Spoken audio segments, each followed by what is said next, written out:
Jovan Buha! Buha! Yo, I'm Jovan Buha, NBA reporter and analyst for Buha's Block, and welcome to another live show. Shout out to the chat, shout out to the late night gang. We have not much to talk about on the roster front. It's been a quiet day for the Lakers and actually most of the league, as we've seen the moratorium lifted, but there's been some of the signings and trades have gone through. We had the Giannis trade go through and teams renouncing rights and whatnot. But there's a bit of a holding pattern right now with a lot of uncertainty with LeBron James and his situation and all of the fallout that will inevitably come with that. For the Lakers right now, they have not officially announced any of their moves, and they are trying to figure out a way to add either a starting forward / wing and or a backup center. So those are the two clear holes on the roster right now. And there are various ways the Lakers can go about trying to address both of those holes. We will be breaking that down today. I have a ton of slides to go through in terms of the pathways for LA to add that type of player, different options, and then the order of operations in terms of how the moves have to play out. So that's what I've spent most of the last 24 hours doing, is breaking down the numbers and just figuring out how does this actually work, and trying to distill it as best I can to make it more manageable, because the cap, the apron stuff, new CBA, it's like you basically need a law degree to break all this stuff down, and the amount of contingencies, and then also the lack of available information. Like some of these things, like some of the rules don't even have the stipulations like publicly available. You have to dig into it. So that's what I've been doing the last 24 hours, and I'm ready to break it all down. But on the Laker front, I think it's worth noting that Rui Hachimura is officially off the table. The Lakers have been looking at a potential Rui reunion over the last few days, as well as pursuing Jonathan Kuminga.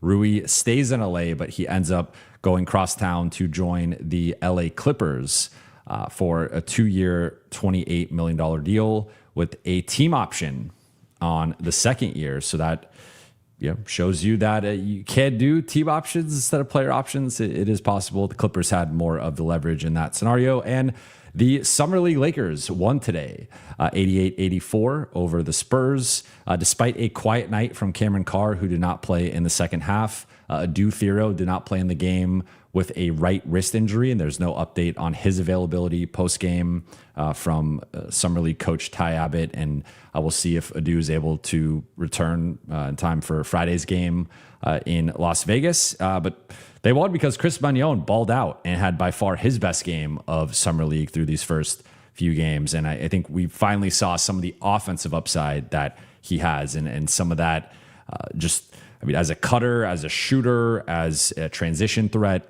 And he has a really unique game because, like, the defensive part makes sense. He's a defensive menace. He's an ace, and the defensive playmaking is at a very high level. The offensive game is a bit unorthodox. That's where I think you see some of the athleticism limitations with him. But tonight, I thought his ability getting downhill, making shots, hit like a couple sidestep shots, but also giving goes. Like he just was all over the place, and I was really impressed by his performance tonight.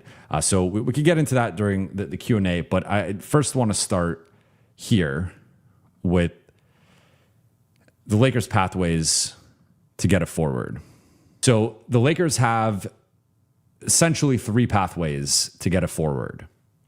Pathway number 1 is they can create enough cap space to sign or trade for a forward, and this is before they go over the cap. So before you make certain moves, some of the signings, or you'd probably do the DeAndre Ayton trade first, then you could do some of your signings as long as you're still under the cap. But if you do some of these trades where you get off some additional money, if you create X amount of cap space, you can use that cap space to offer Jonathan Kuminga a contract, or to even trade for a player who fits cleanly into that amount of additional cap space. Because once you start going into your cap space that you're penciled in to use, that creates a problem. This is just, all right, the Lakers have X amount of money committed to their free agents that they're signing, to Kessler, to Austin, and they're keeping Austin on the cap hold, to Sexton with the room exception. Like, they have all these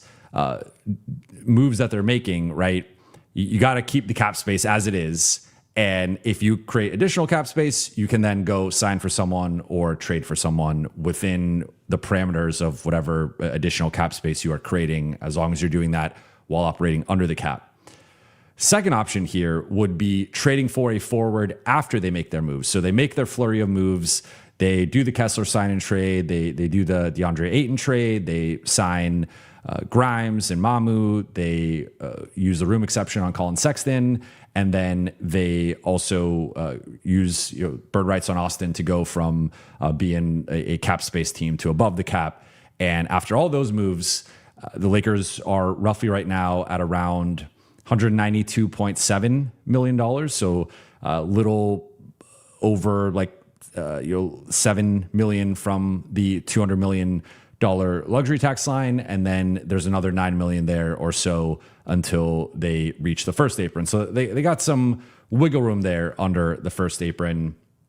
They are hard capped at the first apron because of the Walker Kessler sign and trade, because they're acquiring a player, and because of that, they have to stay under the first apron no matter what the moves they're doing are. But as long as they stay under the first apron, and I think for them, ideally the luxury tax, though I don't think that's a mandate. I just think to not trigger or to knock off the repeater tax, and this year with them theoretically being able to stay under it and still build a competitive roster. And then in future years, it'll be tougher. But like for this year, at least, if they could stay under the luxury tax line, that would be, I think, an added bonus.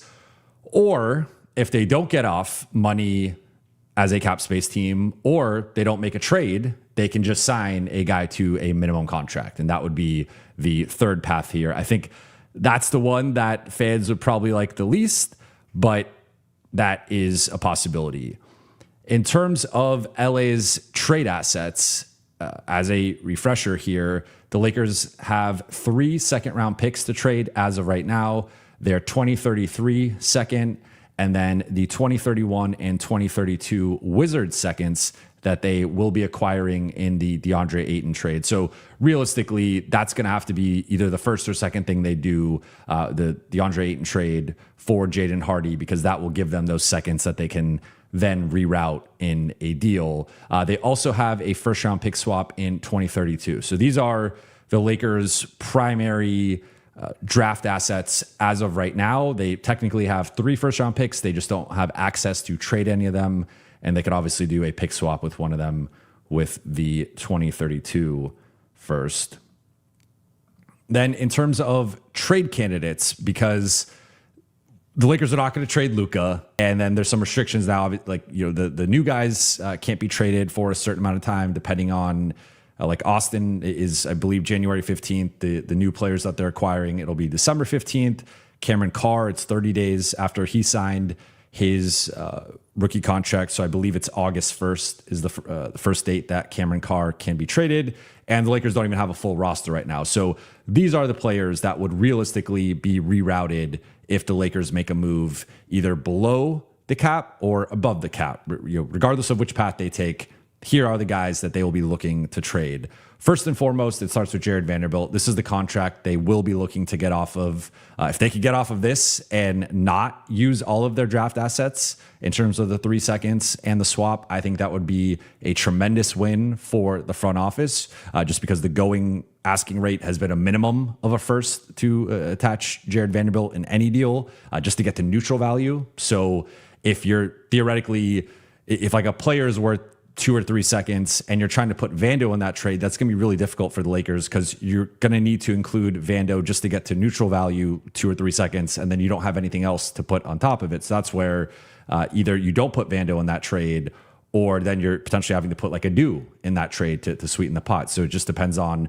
who the player is and what the context is there. But you have Jared Vanderbilt, 2 years, $25.7 million remaining. Jake LaRavia, $6 million expiring.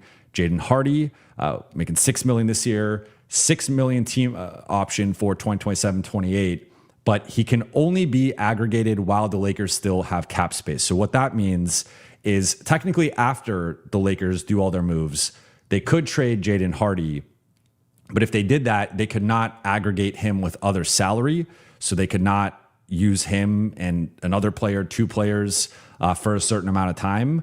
So really, if you are going to dump Jaden Hardy in a bigger trade, you would need to do it while you're still a cap space team. So that would be the order of operations here in terms of just like if the Lakers want to put Hardy with Vando or Hardy with Jake, Hardy with Dalton, some combination of some of these mid-size salary, mid-lower size salaries that they have, it would have to be while they're still a cap space team and before they go above the cap. So for example, like they'd have to trade Hardy with one of those guys before they probably do the Kessler trade officially. Maybe depending on where they're at financially, could work. But before they do the Sexton room exception, before they do the Austin going above the cap to re-sign him with the bird rights, like those two moves, Sexton and Austin in particular, are probably going to be the last couple of moves here. Then you have Dalton Connect making $4.2 million. With a $6.5 million team option for the following season. Adu, $2.5 million team option for 2027-28. And then Bronny making $2.3 with a $2.5 million team option for 2027-28. So those are all, I think, relatively manageable numbers. Nothing out of the ordinary there. Now let's get into the order of operations here. So if the Lakers want to be a cap space team, this is an approximate with how the order of operations would go. Now, technically, some of these moves are interchangeable, but I think it's a little bit more straightforward to, like, for example, the DeAndre Ayton trade, you are clearing additional space. So I think that makes the most sense to do that first.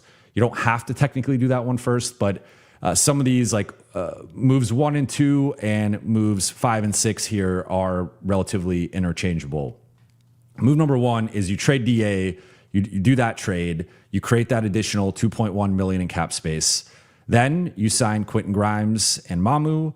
Then you salary dump players in trades to create cap space. And then you could either sign or trade for players that fit into that exact number. So again, if you're dumping Jake and Dalton, or Hardy and Dalton, or Hardy and Bronny, whatever combination of guys you're trying to get off of, that X amount of money, 8 million, 6 million, 10 million, 12 million, but whatever the number is, that would be the money you would have to play with, that you could either go sign someone within the confines of that number, or you could potentially trade for someone and just acquire someone into that number with the cap space.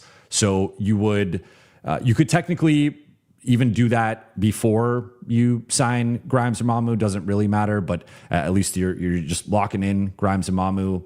But certainly the Ayton trade would have to be, because you do want to potentially reroute Hardy. I think that's what the Lakers are going to look to do. And you need the second round picks. So that's like the first thing you have to do. Everything from there up until the end is relatively interchangeable, but I think it would make the most sense to just do the cap space stuff first before you finish it out. Then you do the Kessler trade. Obviously, you're not touching any of the assets that you're sending to the Jazz in that, so you can't backdoor them and go reroute a first round pick or something. Like the assets that you're sending to Utah are locked in, so you can't touch those. You do the Kessler trade, then you sign Colin Sexton, then you re-sign Austin with his bird rights, and that would be an example of order of operations here, with the Lakers operating with cap space to create some additional room to add a forward or a big man. They could go either direction.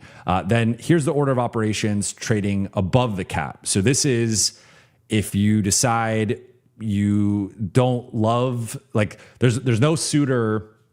A distinction here would just be that there's no like suitor necessarily where you could just dump someone. Maybe it has to be Vando, but you're taking back some money, or some combination, you're taking back some money. There's not like a clean trade where you just get off the money, because that's the distinction here between under the cap and above the cap. Is under the cap, you are looking to just dump that salary. You're getting off of, and again, maybe you're sending out 16, you're taking back 4, and you're still offsetting there by creating 12 million of space. But like the goal is to get off as much money as possible in that scenario. Whereas here, if you're going above the cap, then it starts getting into some of the trade rules for teams above the cap, but under the two aprons. So here, you still do the DeAndre Ayton trade first. and then you could do Grimes and Mamu, then you could do Kessler, then Sexton, then Austin. So you do all of your moves. You do the 2 trades, you do the signings, you do the re-signing, then you trade for a forward or a backup center. You could potentially trade for both, and that's where but now you're operating. It's different, right? You're not operating with cap space. You're not just taking in a player necessarily. You are going to have to salary match to a degree based on the trade rules, which we will get into. Here's the trade rules. So it gets a little complicated. I wanted to try to simplify this as best I could, but for the Lakers operating above the cap, but being under the first 2 aprons, which is how they project to operate once they suss out their cap situation. If you have upwards of $8.8 million in outgoing salaries, so for example, that could be Jake LaRavia with Adu Thero or Jake LaRavia and Bronny. It could just be Jake LaRavia straight up, Jaden Hardy straight up. As long as the combined salary of the 1 player, 2 players, 3 players is $8.8 million or less, you can bring back 200% of that plus $250,000. So for example here, if you send out Jake LaRavia in a trade, you can bring back a player, and Jake's making $6 million. You could bring back a player making 200% of his salary, which would be $12 million plus $250,000. So, for example, here you could bring back a player making $12.25 million. That's the most you can make for sending out Jake. And then, that's the most money you could take back for sending out Jake. So different versions of this, right? Upwards of 8.8. So it could be Jake, again, Jake plus Bronny, Hardy plus Bronny, like whatever's the combination, as long as it's under 8.8, those are the salary matching rules. If it's above 8.8 and between 29, the number, I couldn't find the official number. It might even be a little bit higher. It might be closer to 30, but I realistically don't think the Lakers are going to be sniffing 30-ish million in terms of a trade with the aforementioned guys, because you're just having to add so much salary together. That would even if you go Vando, Jake, and Dalton, that doesn't get you to $30 million. So it would take a ton of money, and teams are rarely just going to take on like 4 or 5 guys, especially with limited draft capital. These aren't that enticing of contracts and players, and then it's also not that enticing of draft capital. So realistically, I don't see a scenario in which the Lakers are getting up into the mid to high 20s. It's theoretically possible. I just think it's unlikely. But technically, if you have 8.8, a dollar over 8.8 to, we'll say for now 29, but it might be a little bit higher. That is, in terms of salary matching, it's a flat, basically $9.1 million. So, for example, Jared Vanderbilt, who's making roughly almost $12.4 million, he could take back up to 21.5 or thereabouts with the 9.1 increase from Vando's 12.4. So that's an example. Now, as long as it's within that range, so realistically, if Vando's involved, it's automatically in this range. But if it's Jake and Hardy or Jake and Dalton, anything that goes above that 8.8, those are the salary matching rules there. Then if it's above 29 million, you're limited to 125% in terms of taking back, and then you could add 250,000 on top of that. So that one, again, I think is highly unlikely in terms of the Lakers. They're not going to be able to trade some of their or all of their free agents and signings and whatnot. And I already went through the list of guys. I think it's really difficult to combine those guys into a situation where you're sending out over 29 million. But it's possible. I just think it's highly unlikely. Here are some potential trade targets that check these boxes within the parameters of what we were discussing. So you have Jonathan Kuminga, who has been a prime target for the Lakers. Now, technically, he's a free agent, so he applies to the free agent list as well, but he can be acquired in a sign-in trade. So technically, the Lakers could acquire him in a trade. Looking at PJ Washington in Dallas, he's making 19.8 this year, but he's got 3 years, $69 million left over. Dallas has a front court logjam. They drafted Morez out of Michigan. They traded for Aldama. They obviously have Cooper Flagg. Derek Lively's coming back. they have this surplus of front court talent and guys in that general 6'8" to 6'10" range. And PJ Washington, with a ton of money left over, to me, looks like a guy that for the right price could likely be had. I mean, we do have the history of LA and Dallas, and I think optically Dallas would have to hold their own in any trade with the Lakers, but I think he's someone that for a certain price is realistic.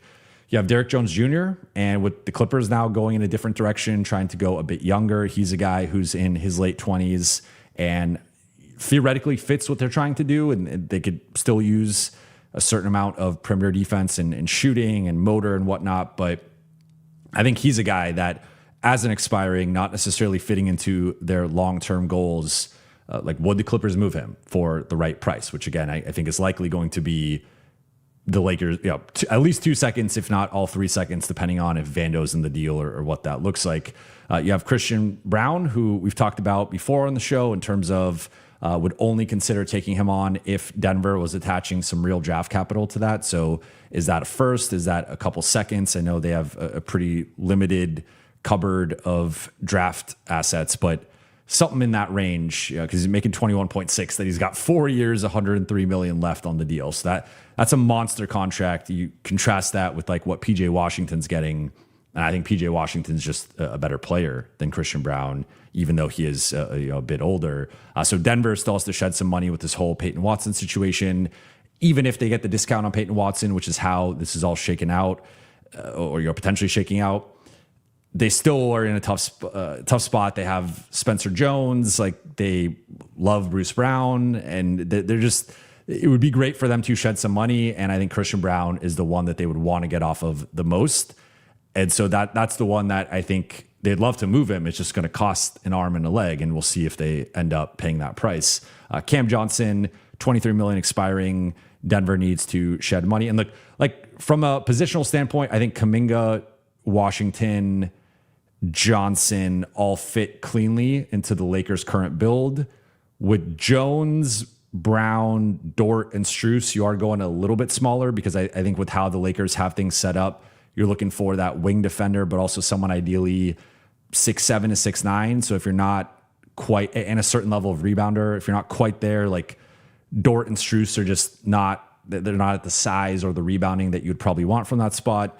Similar thing with Christian Brown, like he's a better rebounder than those guys, but still a little bit on the smaller side, around 6'5", 6'6". So I think these guys hit the target to a degree. I think they're better than LA's current options, but I just want to acknowledge their imperfect fits to varying degrees. And some of them are more big guards, some of them are more wings, some of them are true forwards, and it's a bit of a spectrum here. But I think these are guys that are likely available / are currently available, and just depends on the price that their team is looking for and the price that the Lakers are willing to meet.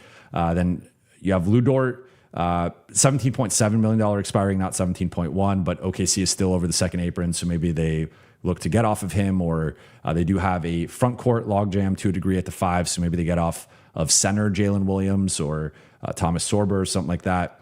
We'll see what they end up doing. And then Max Strus with $16.7 million expiring. Cleveland still needs to shed money, and we'll see what happens with LeBron and if he ends up going there, if they end up doing some sort of deal with Jared Allen or what happens with James Harden. But Strus could end up being a casualty in the Cleveland cap situation. So I think he's another one that is worth mentioning. But yeah, I mean, among this group, I think PJ Washington stands out. And if we go back to my wing targets episode that I did with JSM right before free agency started, PJ was my highest rated guy out of all these guys. I think with how LA's roster and front court has played out, PJ's rebounding here is the thing. He's got the proof of concept with Luka. He's coming off a poor shooting season, but I think it is historically the level of shooter that you want at a minimum. I think it's closer to like the minimum level of shooter, but he passes the test there. But really, to me, it's the combination of defense. His metrics are still elite across the board.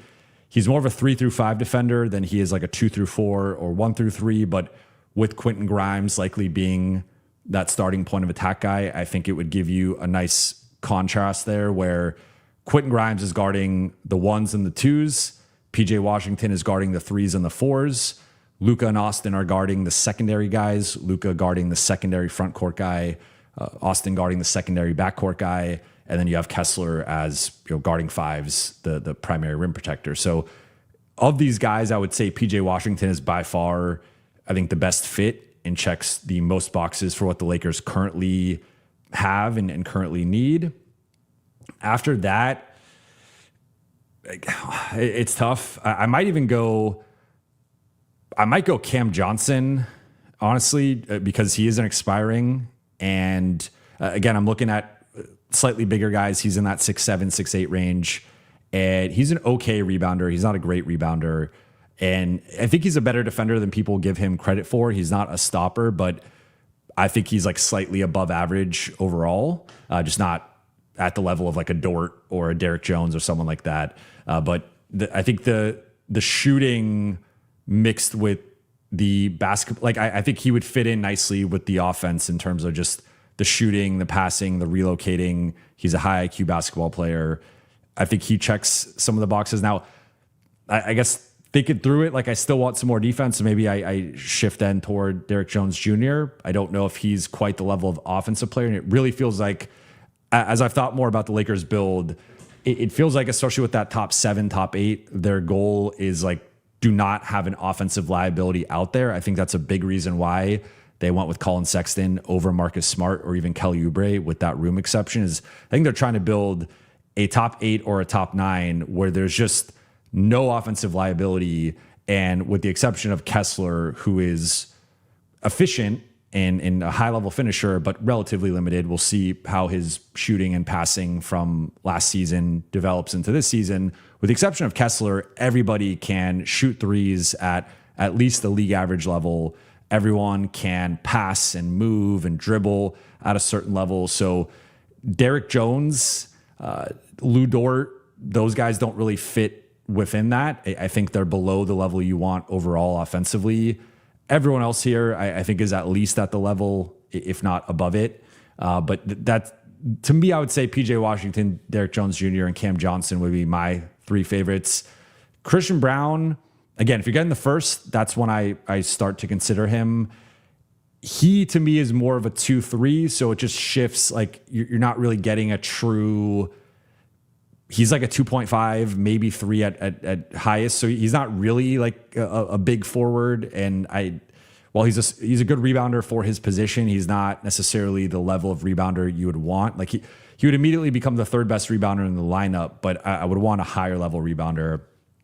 Lou Dort, I'm lower on him than consensus, and just think that similar to Brown, it's kind of a positional thing where he's in that kind of 2-3 hybrid. Strus, I guess, is more of a 3, but also not really like a big forward. He's in that 6 range as well. And then we get to Kuminga, who I think is right now the most likely of these guys to end up on the Lakers. He comes with a ton of uncertainty on both sides of the ball.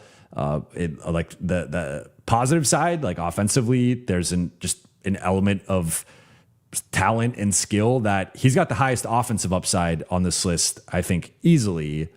But there's also, he's been a below average 3-point shooter in 4 of his 5 years. He's a bit of a ball stopper. He did not get along great with Steve Kerr and that system in Golden State. And just in general, I feel like the NBA decision makers are collectively lower on Kuminga. Like he does not have a great perception around the league. So doesn't mean he can't be a reclamation project for the Lakers, but that is a pretty important position where you would be. The Lakers already taken some gambles here of you're gambling on Austin Reeves being a bona fide number 2. You're gambling on Walker Kessler growing into a near all-star level center. Like you're paying him all-star level center money and hoping that he levels up. You are putting a lot in Quentin Grimes to be your primary point of attack guy. And as of right now, your number 3 option. Like you're already taking some gambles and some bets on some younger guys within your rotation. Like, do you want to add another one into it? And then defensively, Kuminga had a really strong defensive season from a metrics perspective, but I think there's just some inconsistency there. Like if he was the high level defender every single night, I think he would be getting 20 plus million, or he would have a certain perception that's just not there. So I think the potential's there, the flashes are there. Can he put it together consistently just remains the open-ended question with Kuminga. And the Lakers have a track record of like, he checks the boxes of former lottery pick guy who's been on a couple teams. Like the Lakers love those types of guys.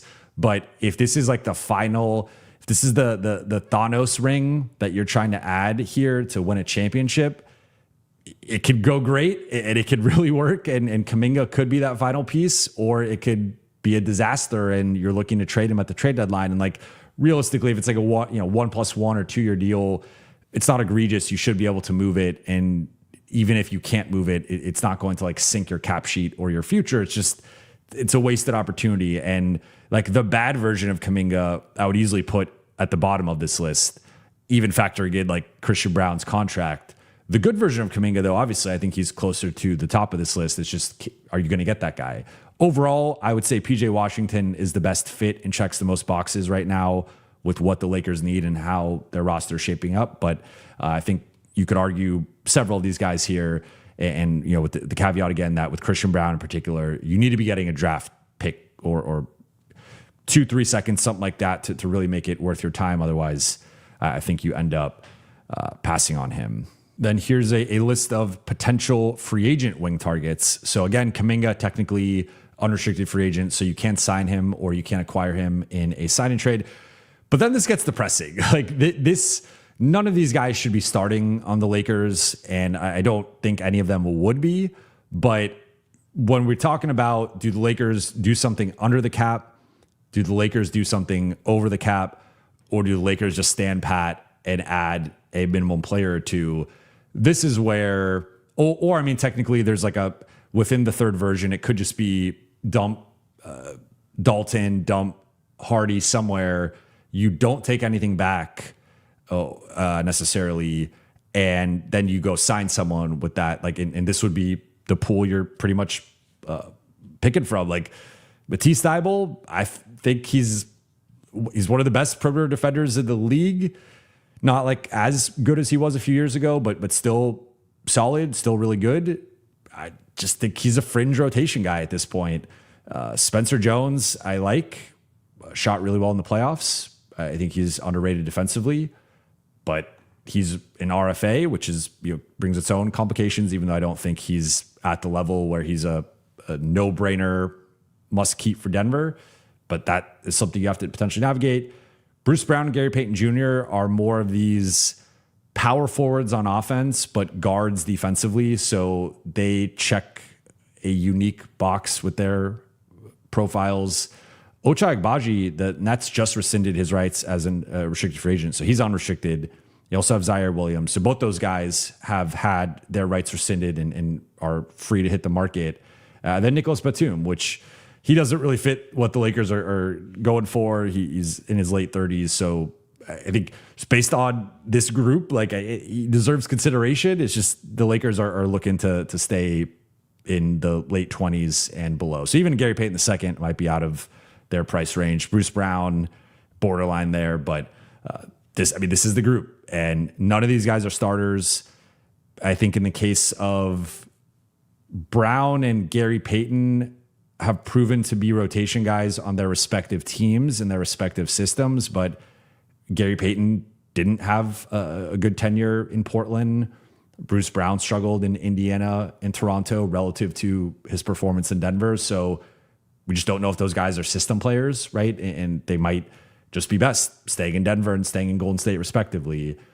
Ochai Agbaji and Zaire Williams have some upside, but they also have some question marks. And at this point, that's more of a lottery ticket situation where you just hope you give them a minimum and hope that they hit, right? But the Lakers have like several of those guys already in the rotation with Adu and Cameron Carr. We'll touch on him, I'm sure, in the Q&A.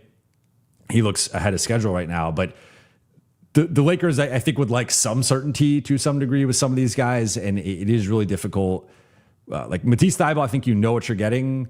Bruce Brown, Gary Payton II, depends on the system. And then everybody else, like Batum's on his last legs, Agbaji, Williams, Jones, and Kuminga, those guys are all wild cards. And for the minimum, it's okay. But when you're talking, I think in Kuminga's case, a bit more than that, there is some inherent risk there. And then final couple ones here. The center market's even worse. So this is the free agent center market. You're at Moussa Cisse, who is this is in order for me in terms of my top targets. Moussa Cisse, restricted free agent out of Dallas. They lost Marvin Bagley. So I think with Cisse, with the potential he showed over the second half of last season, they're probably going to just retain him. And I wouldn't want to pay him more than the minimum anyway. So I would throw a minimum bid and Dallas would probably match that. So I think unless there's some sort of sign and trade where maybe you're sending them a second or something like that, like a Washington second, they really want that. Maybe you could work something out with Cisse. But other than that, like Nick Richards, I think is he's grown on me just based on the options. Like to me, with Cisse being unrealistic, in my opinion, Nick Richards is my choice for most realistic. I don't think he's good enough defensively. And I think he's gotten some opportunities and to me been relatively underwhelming.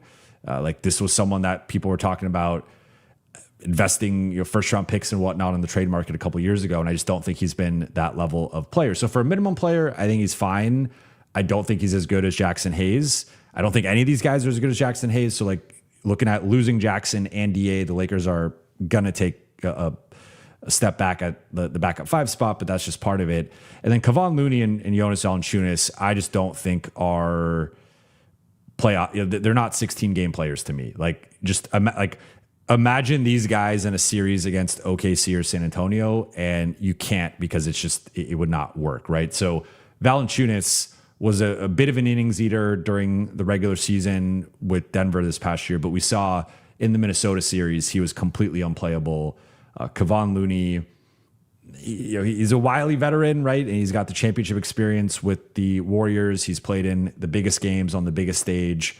And I think he's got the IQ and just, with the rebounding and some of the tricks of the trade. Like, I think he could maybe be an innings eater for a little bit, but those guys cannot play on the floor at the same time as Wemby or Isaiah Hartenstein or Chet or any of these guys. Like that would be a disaster. So if you're landing on this type of big, you're really putting yourself in a corner where, like, if Walker Kessler goes down at any point, if Walker Kessler went down when you had DeAndre Ayton, you at least could be like, all right, DA, step in 30, 32 minutes a night, give us what you gave us last year. If he goes down for a month, you are completely screwed with any of these guys, really, I think. But like Richards is the one, I guess you could talk me into being, borderline rotation level in the playoffs, though I think probably not. So, I mean, this is just the state of where the Lakers center position is at. I think clearly it would make more sense to trade for somebody, but we'll see if they're able to do that. And you're obviously going to prioritize the starting wing/forward spot. So if you could find a way to look, if you could do the PJ Washington trade and get Cisse in that and like just unload the clip, 3 seconds and a swap for PJ Washington and Cisse, I would do that in a heartbeat. But I don't know how Dallas would feel about that. And then final one here, we've talked through the so we did order of operations with cap space, order of operations above the cap, and then this is order of operations with no trade. So again, you just do the DA trade, you sign Grimes and Mamu, Kessler, Sexton, Austin. You do all of your business that you have already committed to doing. And then at the end, you sign players for vet minimum contracts. So again, technically, you could still being above the cap, dump some guys, not take back salary, but maybe take back less salary just to give yourself alleviate some room, and then sign some vet minimum guys if that's how you want to go about it. But like realistically, in this case, it would just be doing your moves and then signing a player or two. Lakers right now are at 13 players to signing a couple guys. You'd get to 15. Now we'll see what happens with Bronny if he ends up getting traded to wherever LeBron goes. And again, Hardy, they might try to reroute him. Maybe they expand the trade with the Wizards to a 3-team trade and Hardy goes elsewhere, or they expand the Kessler trade to a 3-team trade and Hardy goes elsewhere than that, right? So there's different ways to go about it, but the key associated with Hardy is if you want to aggregate him, it has to be, well, not only if you want to aggregate him, if you want to trade him, it has to be while you're a cap space team. Otherwise, there'll be a 60-day, you can't trade him for 60 days, and then you can't aggregate him with other players as well. So that's the final note on that. But just wanted to talk through it again. So like, if you look at it, 3 basic pathways. The Lakers can create enough cap space to sign or trade for a forward before they go over the cap. 2, they could go over the cap, do their moves, and then trade for the forward with some of those trade restriction rules or parameters. Or they could just stand pat and gamble on a minimum signing, depending on who is available there. And here are the trade rules where under 8.8 million, you can bring back double the salary plus 250K, 8.8 and $1 to roughly 29 million. You can just bring back 9.1 million above, and then 29 or more, you're limited to 125% plus 250,000. With all that said, let's get into the Q&A here. First one from Notorious CRG. Thank you for the super chat. How do you think last March's roster plus Kessler compares to our current roster? Other than AR, I don't feel connected to the team. It'll take time. It's a really good question, and it's difficult to say because I think last March, that was like the team at its pinnacle. And so you're comparing like the group, there'd been stops and starts throughout the season, right? And LeBron misses the first 14 games. Austin misses some time in December and January before eventually returning in late January. Luka had missed some time in December. Rui had missed some time, right? DA here and there, Marcus. So you just had a lot. It's the story of the season. You had so many guys in and out of the lineup and rotation that March stretch was finally an extended period where we saw this group relatively whole. Even within that, Marcus missed some time, right? And there was some times where guys were in and out, random rotation players. But for the most part, the key guys were available and they finally gelled and we saw the peak of the roster. So it's difficult to say the peak of last year's roster versus the theoretical upside to this year's roster. I do think with this year's roster, if it hits to the level it can, it will be a greater than the sum of its parts type situation, right? So on paper, like regardless of how you want to frame it, it's either, I think like from a salary perspective, it's obviously Walker Kessler as like your number 3, but you could argue like typically when we talk about the pecking order, the hierarchy, it's more through an offensive lens.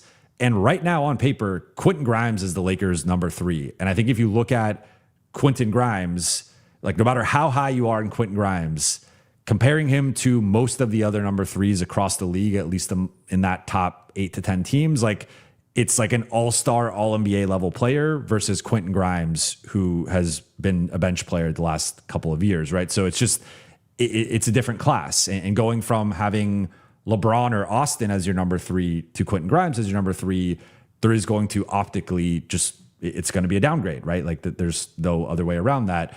So I struggle with this just because I have an idea of what the teams are going to look like, but they could certainly reach a different level that we don't foresee, or maybe the most optimistic fans foresee, right? But there's sort of a see it to believe it element for me within all this, where I know what I saw last March. Now, the one thing with last March that I think people continually overlook is what happened immediately after March, which was the Lakers played the Oklahoma City Thunder and got absolutely whooped. And Austin had 3 turnovers in the first 4 minutes. I think Luka played his worst game of the season, and they just got shellacked by OKC on both sides of the balls. And that they both got injured, but that was more of Austin tweaked it at some point, late first, early second. He already was having a bad game before then. Luka tweaked it. He'd been nursing the hamstring stuff, but he tweaked it in the third quarter. He was already having a terrible game. So I do think we look at the March run sometimes through rose-colored glasses of like, look, they had a slew of statement wins, but we saw against OKC, if they ran into them again at full strength, I think that was still going to be a pretty quick series. But I guess you're saying, but you're adding in Kessler here. So I would say I didn't really think about the Kessler part. Are we saying DA is still on the team and it's like DA and Jackson? Because in that case, I would say if you just add Kessler to last year's group versus like this year's group, which obviously has lost some depth, I would say last year's group is better. Like if you had, that was, I think part of the vision for the Lakers was they were hoping to go out and I don't want to go down too much of the LeBron's, down the road with too much of LeBron stuff, but I think there was a version of the Lakers roster build where they did do a lot of these moves and they came back to LeBron and maybe they were even to dump some more salary and it wasn't going to be a lot, right? But they were going to say, hey, if you slide in here as the starting four, look at the way we've reshaped this roster and we're set for the future, but we're also going to be pretty good in the present and you could take us over the top. That would have been a really interesting outcome, right? But I would say if you just add Kessler to when I was originally answering the question, I was thinking not with Kessler. So I apologize for, I had just been like last year's group versus this year's group and thinking about how good they were in March. I would say though, you just put Kessler in last year's group and assuming he's got his shoulder in this scenario, I would say last year's group, right? But that's also like from a cap perspective, not really pragmatic because you're now adding in like a $30 million player to last year's group, which if you add in a $30 million to this year's player to this year's group, that would change things as well. So I don't think it's a fair comparison. Like I know where you're going with it. I don't know if it's a fair comparison based on like Kessler's new salary and the expectations and whatnot, but I do think if you just plopped in Kessler to last year's group with how they were playing in March, that's the better team. Mamadou, thank you for the super chat. Thank you for the super chat here in terms of becoming a YouTube member. I really appreciate it, Mamadou, and you are always in the chat. So shout out to Mamadou, and I appreciate the membership. Lil Chris Johnson, thank you for the super chat. Why does Rob always go for offense every offseason? That's a good question. I think that's part of his sensibilities as a general manager, and I think it's part of JJ's sensibilities. I think JJ has shown when JJ has an offense-defense decision, he has often leaned offense. There are the obvious exceptions of end of half, end of quarter, end of game situations where, okay, you need a stop for a possession. You're going to go with Vando. You're going to go with Marcus. You're going to go with Jake. You're going to go with one of those types of guys, looking at last year's group. But typically he is God with offense over defense. And we've seen that time after time. And even I think there was the political element with starting Rui over Marcus to begin the season. But I think part of the vision with that was still like, can we just be so overwhelming on offense where you have the three primary shot creator playmakers, you have the rim running lob threat big, and then you have the ultimate floor spacer in Rui.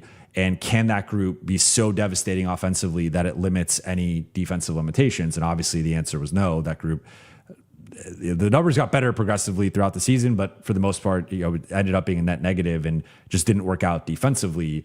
So I think if I want to put myself in their shoes and what they're trying to do, right? Because I think that's an important part of analyzing the offseason is we can sit here and criticize, and I have been critical of certain things, right? I don't love, I have my issues with some of the non-Kessler contracts, but if we put ourselves in their shoes and look at what they've done and what they were trying to do, all four additions are 27 or younger.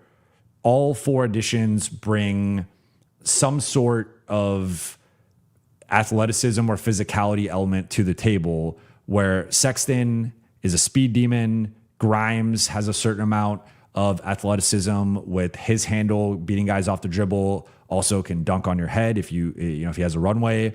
Mamu, I think, I will admit, I I had the idea of Mamu's game, but like as I've watched more and more film on him, like he's far more athletic and far better at finishing and like dunking on people and ones and stuff like that than even I recalled. So Mamu, I think, definitely brings an element of physicality and strength and just power to his game. And then you have Kessler, who has the 7th highest steady reach in the NBA, 7'2", and just a monster out there. One of the best offensive rebounders. Last time he played a full season, he led the NBA in offensive rebounding and was second in the league in blocks to Wemby. And since he's entered the NBA, second in defensive field goal percentage allowed at the rim, behind only Chet. So Walker Kessler in a rare class as a rim protector and as a defensive anchor. So I say that to lay out, like, I think people are focusing on the offense, but the Lakers have added an element of youth and athleticism and some speed, some toughness, some physicality overall with the group, I think. Now, aside from Kessler, everybody does trend more offensive, right? Like I was talking about this a couple shows ago, like Mamu, Grimes, and Sexton. The first thing on the scouting report with all three of those guys is offense, not defense. And I think Mamu has some utility with just being a bigger body, the defensive rebounding, some of the help defense that he has, some of the rotations and stuff. I think he can be effective in that. Like if you get him on an island, you get him switched onto someone, yes, he could be blown by. He's got some athletic limitations, foot speed limitations, but I think he's locked in. He tries, and I think sometimes that's half the battle with certain guys defensively. So I think Mamu within a certain role and within a certain system can be a net positive defender, even if on average he probably nets out closer to average-ish, if not even below average in certain configuration. Like you don't want him as your primary rim protector. That's a real limitation for him, and you don't want him switching a bunch. If you limit those two things, I think you can put him in the right place. Grimes, I think his defense is growing on me, specifically in a point of attack context. I don't like the current slotting of him as both the point of attack guy and the wing stopper. I think that's an over ask of him. And just as a 6'4", 6'5" guy with a 6'8" wingspan, like he's just a little bit too small for that role. And he doesn't have like the Marcus Smart, Davion Mitchell, Pat Beverly kind of quality of I'm going to rip your head off. In my opinion, at least in the film I've watched, like he's a tough player, to be clear, but like there's an extra level of, I think, especially if you're undersized, you need this certain edge. And I think he has an edge, but I think you kind of need the little bit of like the screw loose edge that certain of the smaller guys have. And I don't think he quite has that. So I like him in a point of attack context. I don't want him as the primary guy on Jason Tatum or Kawhi Leonard or some of these apex wings, right? Like if the Lakers were playing, I mean, just if the Lakers were playing themselves, like I wouldn't feel great about him on Luka. I'd probably prefer him on Austin. So like that's kind of where I'm at, where I still want a better player to put on kind of the big wings and creators. And then Sexton, I was trying to be kind, and I was like, his point of attack defense is okay. But overall, I would say he's clearly a net negative in the film I've watched. And I mean, the numbers scream that he's a terrible defender. I think he's better than that, but he's not a good defender. And to me, a lot of it's like the energy that he brings translates to like looking like a good defender. But when you actually see him getting blown by or rotating and some of the limitations there, or just chasing guys, as an off-ball guy, like I don't love it either. So look, I think the thinking with them was like build a certain floor offensively, where if you have a top 7, top 8, where everyone could do multiple things offensively. And if we do compare them, specifically Mamu, Grimes, and Sexton to Luke, Rui, and Marcus, I would say it's a more dynamic offensive group overall, right? Like if we're putting Kessler and LeBron are the two like big signings, right? Like Kessler 30 plus million, LeBron is making 50 plus million. Put those two to the side and compare more like the role player supporting cast guys. The Lakers got better, I think, offensively within that, right? Because Luke and Rui Rui was very one-dimensional, did what he did at an elite level, but if you're not taking an open three or putting the ball on the ground for a pull-up, like Rui is pretty limited. Luke, I think, showed us late in the season, obviously with the playmaking, the rebounding, some of the big performances he had, he could do more, but there also was a limitation to that. He got played out of the Houston series, got played out, or played into a smaller role in the OKC series, and then Marcus was just nightly. You didn't know what you were getting from him offensively, but obviously high level elite defender. So it's a good question. I think part of it's sensibilities. I think part of it was like, the more I've thought about Sexton versus Smart or Oubre, like I still disagree with it. I would prefer, especially because he's on a short-term deal. It's not like you locked Sexton up for some long-term thing. You gave him a 1+1. To me, I would still value Smart and Oubre as stopgaps that could get you to the next wing that you need or forward. Whereas like now you're kind of at a deficit trying to find that spot, and you did plug your backup backcourt spot, but I just don't think that's as important as that defensive wing spot. But yeah, I mean, I think we have enough of a sample size here that like he does trend more offensive than defensive. You have JJ, who I think also trends more offensive than defensive, despite being an elite defensive coach. And that, like, just he needs more tools at his disposal. But I mean, that's my breakdown of is I think they wanted to get younger, they wanted to get more athletic, they wanted to get better offensively, and then now that they've built it, they're trying, and obviously they got better defensively with the rim protection. Like that's a major thing that I feel like people sometimes just gloss over. Like DA to Kessler is a massive defensive upgrade. I think it's on the perimeter they got worse, and they still need to address that. Like so that's the thing that they got to figure out. HJVA, thank you for the super chat. Yo, trade DK, Vando, Hardy for draft assets. Offer sheet P Watt if Denver matches. Sign JK 15 to 20 million. Team option 2 to 3 years. Trade for assets. Keep if good fit. So I'm glad you brought up Peyton Watson. If you guys noticed, I did not mention Peyton Watson. I did not have him on my realistic target list.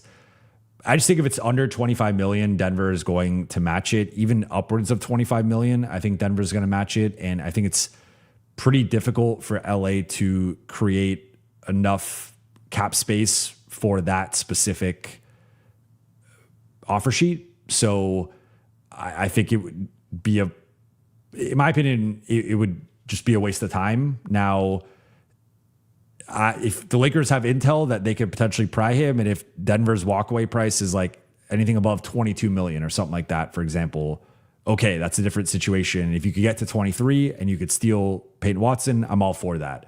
If the Lakers somehow walked out of this offseason with Walker Kessler, Peyton Watson, Quentin Grimes, Mamu, and Colin Sexton, I think that's an A++ offseason and really sets them up nicely for the future and the present. I just have a tough time seeing them carving out enough. I think it was going to have to be, I think it's probably going to be a higher number than they could realistically do. Because even to this point, you're at about 22-ish, maybe adding in your Vando's 12.4, DK's 4.2, 4.3, something like that. Hardy's 6. So yeah, I mean, you're at almost 23. I just don't think that's enough for Peyton Watson. And so, or like enough to pry Peyton Watson from Denver. I think Denver would just match that and then figure out their other. I mean, they might end up just being a second apron team. I'm hard pressed to believe that, but it'll probably cost them Bruce Brown, Spencer Jones, and they'll get off Valanciunas, and we'll see what else they do. Teams are calling about Cam Johnson. If they really need to get off Cam Johnson, I think they could get off Cam Johnson. But then you could offer Kuminga 15 to 20 with a team option second or third year. I probably wouldn't want to go upwards of 20. I would want to keep that. I would almost prefer to sign Kuminga for a little bit less and then see if you could sign someone else. So if you do create 20 to 22 million, I personally would not want to allocate that all to Kuminga. I would view him more as like a 12 to $15 million guy, somewhere upwards of the non-taxpayer, but ideally lower. And then can you spend the rest on a different position to build out your depth, especially if you're trading 3 guys, because right now they technically have 2 openings, but the Lakers typically like to carry 14 guys. So as of right now, the way this would go is I think they would just add 1 guy, and then in terms of like input output, their goal is to probably get to 14. That would be my read on the situation. So if you trade 3, now obviously you're going from 13 guys to 10 guys. You add P-Watt or Kuminga, you're at 11 guys. You still have 3 guys you need to sign. So in that case, I would almost prefer to split part of that on Kuminga, then use the remaining amount to entice some other player to take that deal and not take a minimum or not take the taxpayer MLE. You're not going to get a center, I don't think, for that. But if you could add another solid guard or solid wing, I think ideally wing, then if you walk out of dumping DK, Vando, and Hardy, plus you're walking out of that with Kuminga and another player, and then you have a couple more minimum players to fill out the roster with a center and someone else, that would be solid to me. That would be really, really solid. Now, the key here, or the tricky part, is I think people are just acting as if it's going to be super easy to dump Vando, Dalton, and Hardy, or some combination of 2 or 3 of these guys. Like, I think that's easier said than done. There are only a few teams with the current cap flexibility to just take on 2 or 3 guys in that teens, low 20s range. And you have to think about the opportunity cost, because if it's Brooklyn or Chicago, they would potentially be taking on this package versus, like, if I'm Brooklyn, I'd rather just go pay Kuminga and see what Kuminga could do in Brooklyn, or I'd rather go pry another guy that is waffling on where he wants to go and even overpay for an interesting prospect rather than this. Because this, I'm like, all right, Vando, it was not going to factor into Brooklyn's future at all. And DK and Hardy, I think, at best, if they hit, are like 9th men at best. And so I would rather take an upside swing on some of the other free agents that are out there and see. I mean, you still have Benedict Mathurin out there. I'd rather throw an offer sheet at Mathurin rather than this package. So, like, there's also, like, this is what I've been trying to talk about with trades, is like, you can offer, it's like, all right, someone walks into your living room and let's say your TV was, we'll say $500. If someone offers you $500, if someone knocks on your door and says, hey, here's $500 for your TV, are you going to just give them your TV for $500? Like, technically that's how much you paid for it. And actually it's probably worth more than how much your TV is currently worth, because with depreciation, the second you open that box and put it on your wall, now it's maybe worth 400 or 450 or whatever. So you can make a fair offer. You could say, hey, here are a couple young guys. Here's 3 second-round picks. Doesn't mean the team has to do it. And especially in the context of, like, if I'm Brooklyn or one of these, Charlotte with some cap space or flexibility, I'd rather take swings on other guys than just be like, give me this poo-poo platter with 2 or 3 seconds. So that's where the tension's going to be. I think the Lakers can get off. I think they could do a couple moves here where it is some of the smaller guys. Like, I think Hardy and DK in particular would have some value, especially if you're combining them or adding a second or something. Adu would have some value if you want to get that aggressive. But once you added Vando and his salary and how negative of an asset that is, I think you start to get into a tricky spot where you might be putting in 2 or 3 seconds, then be viewing it basically as net neutral. And at that point, that might not be enough for them, right? Like, I mean, like, if I were another team, I would only do a Vando trade if I were getting 3 seconds and a swap. Like, that would be, or at least 3 of the 4 assets, 2 seconds and a swap, or 3 seconds, or some combination of I would want 3 of the Lakers' 4 assets just for Vando. And if you're not giving me that, I have no interest in taking on Vando. But we'll see. I mean, if the Lakers can get off Vando just for the price of 2 seconds, I think that's incredible negotiating from the front office and an incredible win for the Lakers, regardless of the context of the deal. That, to me, would be a remarkable outcome. Mamadou, thank you for the super chat. Why didn't Rob sign a 2-way wing after signing Kessler? We have still players on high contracts that we can't even use. I mean, you're preaching to the choir here. Again, like, I'm on board with Grimes and Mamu. I see the vision there.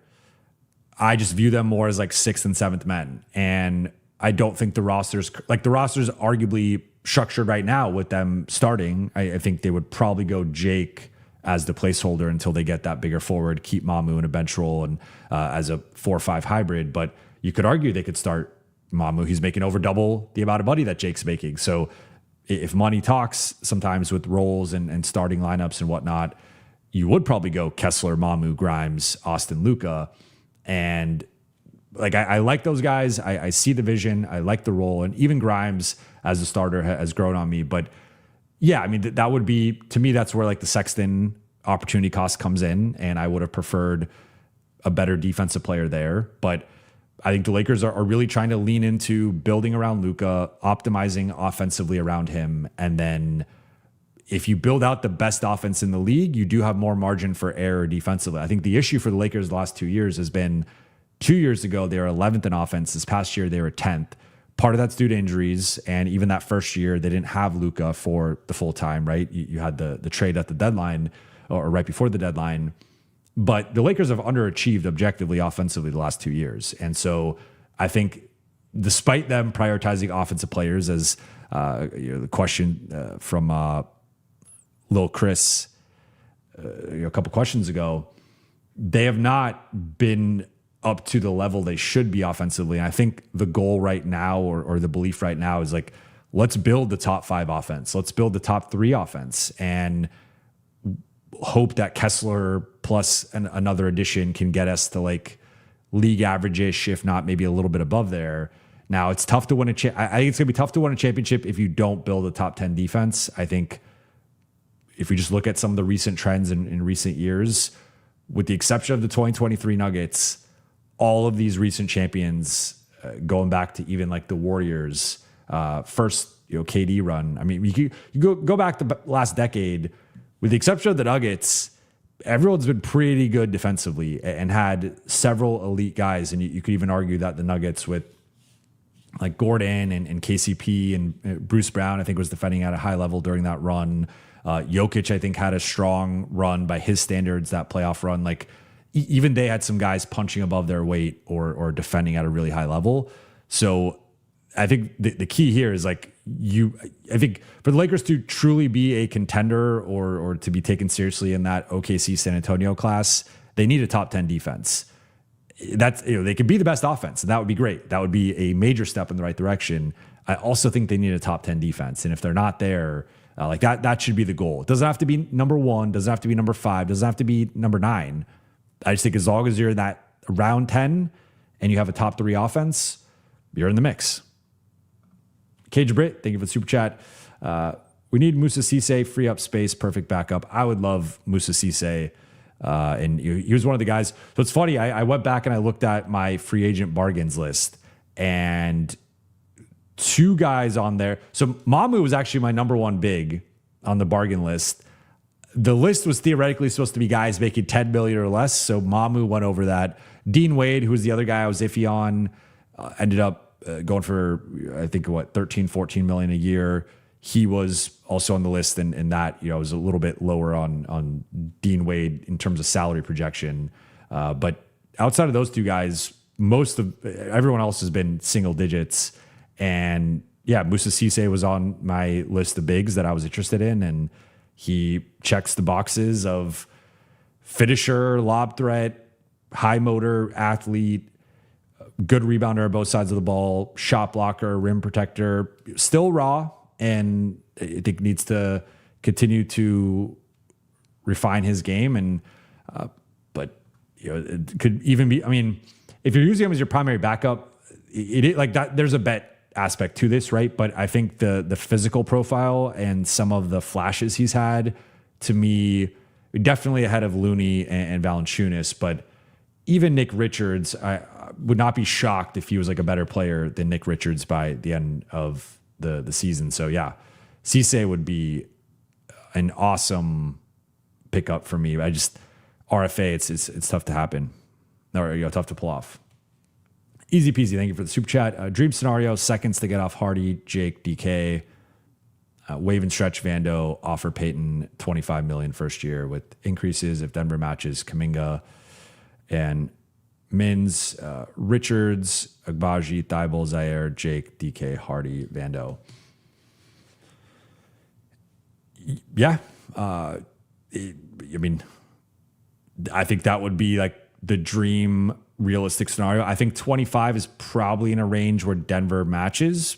But to your point, like, so here's the central tension right now with everything that's going on, right? So, for example, like there's just so many moving parts with all this so Washington has a trade exception for Kelly Oubre that expires on July 9th. So they have, I think it's like a 13 point something $million trade exception. They have some incentive to just take on DeAndre Ayton into that trade exception. So there's like a little bit of they don't have to, but there's a little bit of a ticking clock here with that being on Thursday. And then if they do use that, then that would actually create a second exception for them with the Hardy trade, because they'd be putting Ayton in that exception, not technically getting anything. It's complicated, but they'd be creating a second exception. And so like Washington has some motive here to do the DA trade by Thursday, and not everyone's going to wait. Cause like that's it's quicker post-moratorium with the 2-day period, or depends if you're doing it before noon or afternoon. If it's afternoon, then it's 3 days. If it's before noon, it's 2 days. It's a whole, again, all this CBA stuff is just so complex for who knows what reason. But like it's not the longest time, but I think as more time passes, especially if LeBron, it doesn't seem like he's making a decision anytime soon, but if LeBron makes a decision by the weekend going into Summer League or by like early next week, I think there'll be a flurry of moves that have been held off until LeBron decided. Because if you're Golden State's not going to go after Kuminga, but if you're Minnesota, I mean, it's less than Kuminga wants, but like Kuminga could make some sense for Minnesota, right? And you don't even need, I think like a big difference in how Minnesota would use Kuminga versus how LA would use Kuminga is you have McDaniels and Gobert there. You don't need to use Kuminga as this stopper. Like he's one of your lesser defenders in the lineup. With the Lakers, he'd kind of be in a position where he has to be a stopper, right? And have to. So I think like there's less, in my opinion, less inherent risk. You'd also only be offering him the taxpayer MLE. So if he's willing to sign for 6, he can start and he could focus more on offense than even defense if that's what he wants to do. But there's Minnesota, and I mean all the teams that are in Miami, Philly, Cleveland, like there's all these teams that are being held up right now that could potentially be looking to add 4s that then would affect the Kuminga market in terms of opportunity or cost or whatnot. So I think the only fear here would be if you do the Peyton Watson route and your cap space you just cleared is tied up, then there is a possibility here you miss the Kuminga window just because guys don't always wait, right? And sometimes, I mean, I think we've seen it in several instances where you had the Lakers and LeBron and how they handled it with him. You had this situation with Rui and how they handled it with him. And like, just sometimes guys don't love if you clearly telegraph that they're a second choice, or even in Kuminga's case, might be like a third or fourth choice, depending on how you view it. So I just, yeah. I mean, look, if you can get Peyton Watson, I say go get Peyton Watson. I'm not going to deny that. I think it's going to be really difficult to get to a number that Denver wouldn't match. And then I think there's also inherent risk in potentially losing Kuminga. That would be my fear with that. But Richards, Agbaji, Thibault, Zaire compared to Jake, DK, Hardy, Vando. Sure. I'm not going to disagree with that. Mamadou, thank you for the super chat. And also, it doesn't seem like Rob is good at negotiating. I feel like he should have found a way to get off Vando, Connect, and Laravia. What I would say with this is like the Lakers have been trying to get off Vando for a while, and there's been no takers. They were shopping Vando and Dalton both at the deadline, and granted, like they're both in different spots contract wise. Where with Connect, he's now going to be an expiring. There'll be another team option with him, and then Vando's got one more year he's got 2 more years. He's got 2 more years compared to 3 more years or 2.5 at the time. But like those are just not contracts that people are high on taking on. So yeah, I think the holdup right now, like obviously the holdup for the Lakers is they're not they're not going to proceed with some of their moves, or they're going to hold them off for as long as possible to try to create this window for cap space or to at least create some more flexibility for trades. But they're going to have to proceed and move forward at some point here. And my fear, like from an optimistic perspective, I think at a minimum they should be able to get off. I think Jake's a movable contract. I think ultimately Dalton's movable contract. I think Jaden Hardy. I think Bronny, especially depending on the context with LeBron. Like, I think they have several movable contracts. Adu, I don't think they want to trade Adu, but if you really needed to, you could trade Adu.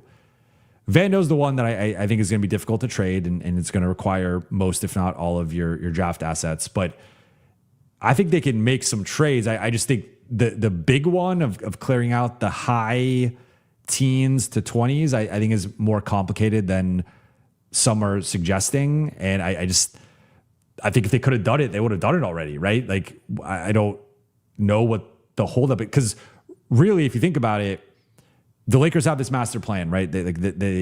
I think things have pretty much gone to the way they've wanted, including trading DA. I believe that was part of all this, was he was going to opt in and get traded somewhere, right?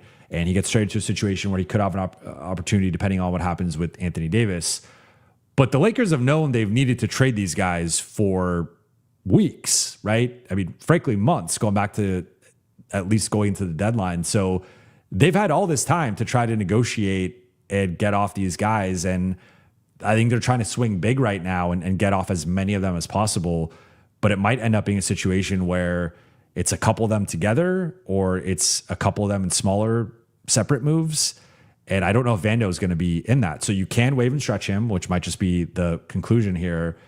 I push back against that a little bit, just because I think it's pretty damning to have $5 million on your cap sheet for each of the next 5 years. Especially when already, LA's right now, if you just think about the Vando part of the cap situation, LA is like 16-ish under the first apron, and it's not going to affect them now, but like in theory, if they had like the same salaries and then just like the addition of Vando, like you're now starting to get close there. And if you are trying to take back a certain amount of money, that is affecting that. And the salaries are lower now. Like Luka's going to be making more money. Austin's going to be making more money. Kessler's going to be making more money. Grimes and Mamu are going to be making more money. The salaries are going to be going up. And eventually you have to pay Cameron Carr and Adu, and if you're retaining those guys. So like, and you're going to try to use the non-taxpayer next summer. So it starts to add up. And that $5 million doesn't sound like a lot, but if you're up against the first apron and your hard cap there, that's really difficult to navigate. And it could lead to a situation where you have to dump someone that you don't want to dump because you have this dead Vando money. So it's not like an egregious amount. I think it's low enough where you could justify it. I just want to acknowledge there is some real risk. Maybe not even next year, but I think starting like the third year of Austin's contract, as Luka's potential new extension is kicking in, with Kessler's money rising, you're going to be pushing up against the first apron. And if you're doing any sort of move that hard caps you there, that $5 million could come into play in a big way. But to your point, they've been trying to get off the money. I think they will get off some money. I don't know if they'll be able to get off as much as they want. We'll see. James, thank you for the super chat. Only Vando trade that makes sense is Vando and DK to Minnesota, and DiVincenzo being rerouted to a third team, assuming Minnesota loses out on Braun. That could work. And Vando and Ant have their relationship. I don't, for as maybe high on Vando as Minnesota is, and I forget if Connolly was part of acquiring Vando or not. I'm trying to see, because that would sometimes. Okay, well, actually, I forgot this. Tim Connolly has traded Vando twice, because Vando was drafted by the Nuggets and they traded him, and then he got traded from Minnesota. So I don't know how much of a Vando guy is Tim Connolly. Now, if Ant wants him, they do have a need at the 4. I don't think he would start for that team. I think they would go like Ayo and bring Vando off the bench. But yeah, I mean, they're also a potential Kuminga. Like any team that needs a 4 is theoretically a threat for Kuminga and a threat against the Lakers as long as it's not the Warriors because he's not going back there. But yeah, I think I think the other one which we discussed on here is Christian Brown. And that's a situation that I think at that point you don't get the first. But there is something to, in my opinion, like getting off of Vando if you can, that potentially opens up my interest in that. Just making sure. Okay, so we see, shout out to Kobe Price, friend of the show. He reported, he's live there at the California Classic, that Cameron Carr did not play in the second half due to a toenail situation. So we'll be monitoring that to go along with Adu's right wrist injury. But yeah, I can see your point. I think Christian Brown are taking on some sort of contract that someone doesn't want. Like that's the cleanest way to get off Vando. The cleanest way to get off Vando and not stretch him or not attach assets is to take on a worse contract. And that to me is either Christian Brown, Miles Turner, someone like that. Turner doesn't really make sense now with Kessler there. Although you could theoretically talk yourself into some double big looks. Maybe there's a version where he plays 24 minutes off the bench, but like, I mean, he's got 3 years left. I would not want to touch that contract. Alma, thank you for the super chat. Jovan, I'm a tad worried about the talent disparity. Other than Luka, who else on the team is a certified starter on OKC, San Antonio, New York, etc.? Walker Kessler, of course, has the high upside, but still unproven, thanks to Utah's tank. I have a fun Walker Kessler fact for you guys, by the way, because I looked into this.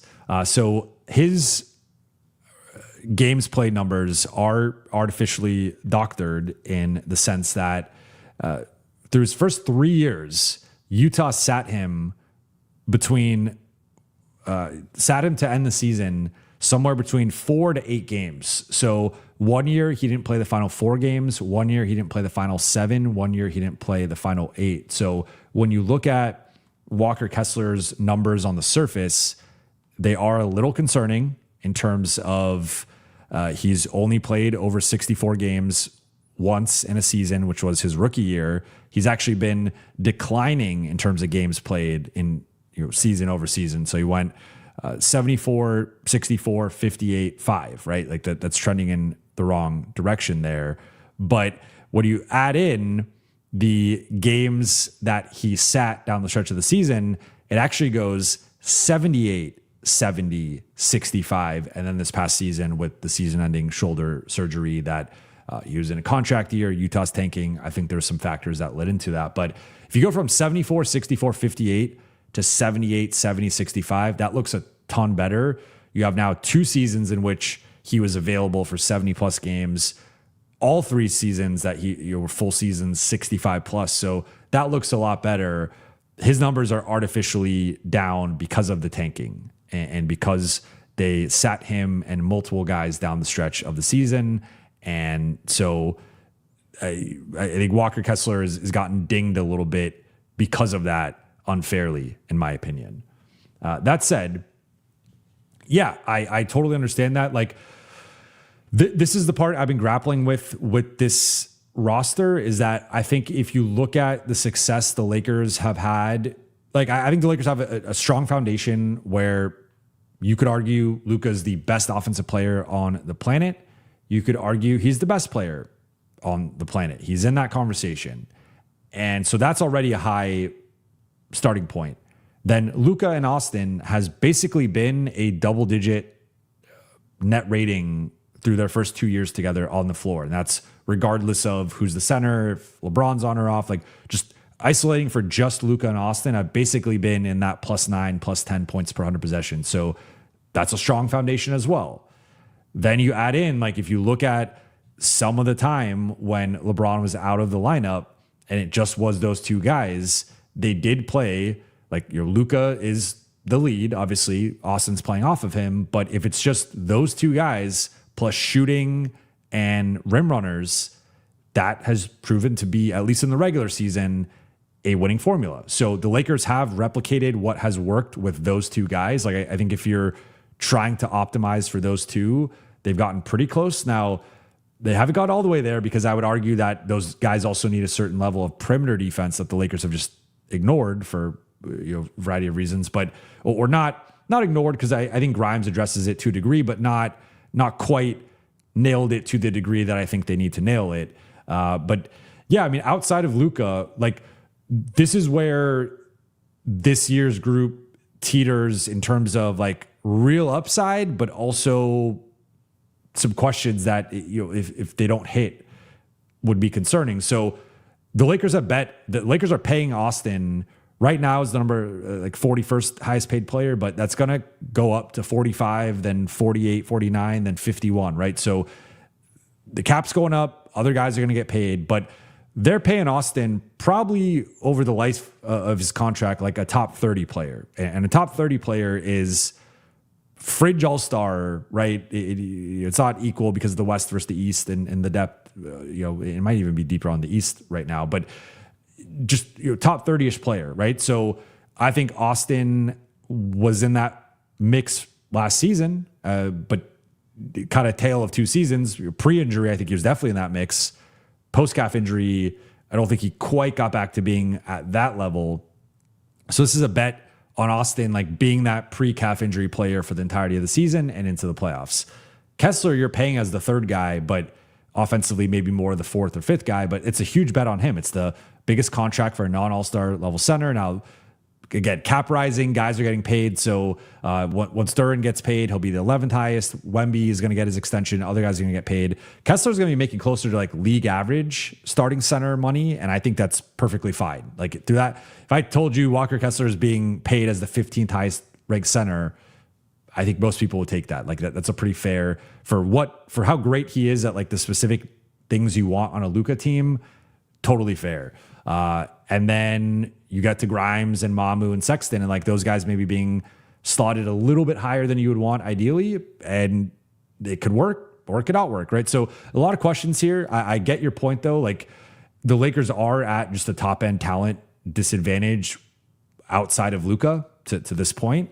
Like if you're comparing, like, you could do whatever order you want to do with Luka, Brunson, Austin, and Cat, right? Like you can rank, I think, it's Luka or Brunson, and then you got to Austin, Cat, and I think probably most people would go Cat. So you go Cat, Austin, okay, that's your top four. You might take the next three players you take, well, you definitely go OG next. I guess once you get to Bridges and Hart versus Kessler, those guys are proven. Kessler's unproven in the playoffs, but like, it's a conversation, but Kessler's somewhere in there, and then you go to a couple Knicks before you like. So I think you go through like the top 8 is like 5 Knicks and 3 Lakers, and that's kind of similar. I think San Antonio, OKC. So like that's where this was kind of an issue for the Lakers last year, and this is where I'm interested to see how they fill out the rest of the group. Is that like last year the pitch was, well, if you're the Lakers, you're like, well, we have we have the best trio, or we have a trio that we feel confident against anybody, that you throw out your Shea, Chet, J-Dub, throw out your Wemby, Fox, Harper, Wemby, Fox, Castle, Wemby, Harper, Castle, whatever, throw out your Brunson, Cat, OG. We can go toe-to-toe with those guys. As we go further into the roster, okay, you get a little shakier, Smart, Rui, Ayton. It's not as strong as some of these other teams, but the thing was like the top end, you have this incredible top end talent, first trio in NBA history, 20 plus points, 5 plus assists. Like you had that. This year, it's going to be more like Luka needs to be the best player in the world or right at that level. Austin needs to be a legit number 2. Walker Kessler needs to play up to the contract and basically be what he's been, but like a higher version of that and be available. And then some of those other guys are going to have to punch above their weight. And Grimes is going to have to be better than Marcus Smart was this past season, right? And Mamu's going to have to be better than Rui. And Sexton's going to have to be better than Kennard. And you get that. And you also get the starting 4. Like that then maybe shifts things into this group being better. Like you're still going to have those other teams and their top end talent and their advantages. But that's where I would say, to me, what I've been saying comparing the two rosters, I think this year's group has a higher floor, because I think they're going to be greater than some of their parts. They're going to click. There's going to be chemistry, continuity. As long as they stay healthy, Like I think just the collective processing IQ, like just some within the rotation, I think it's going to be a better product on a nightly basis. They're not going to have the lows of last year where they get blown out against the best teams in the league every time up until March. It's not going to be some of the lows. My question is, can the ceiling be as high? And it's really going to be dependent on Austin being a legitimate, bona fide number 2. Like, honestly, probably have to be like a top 25 guy, which is possible, but like has to do it into the playoffs.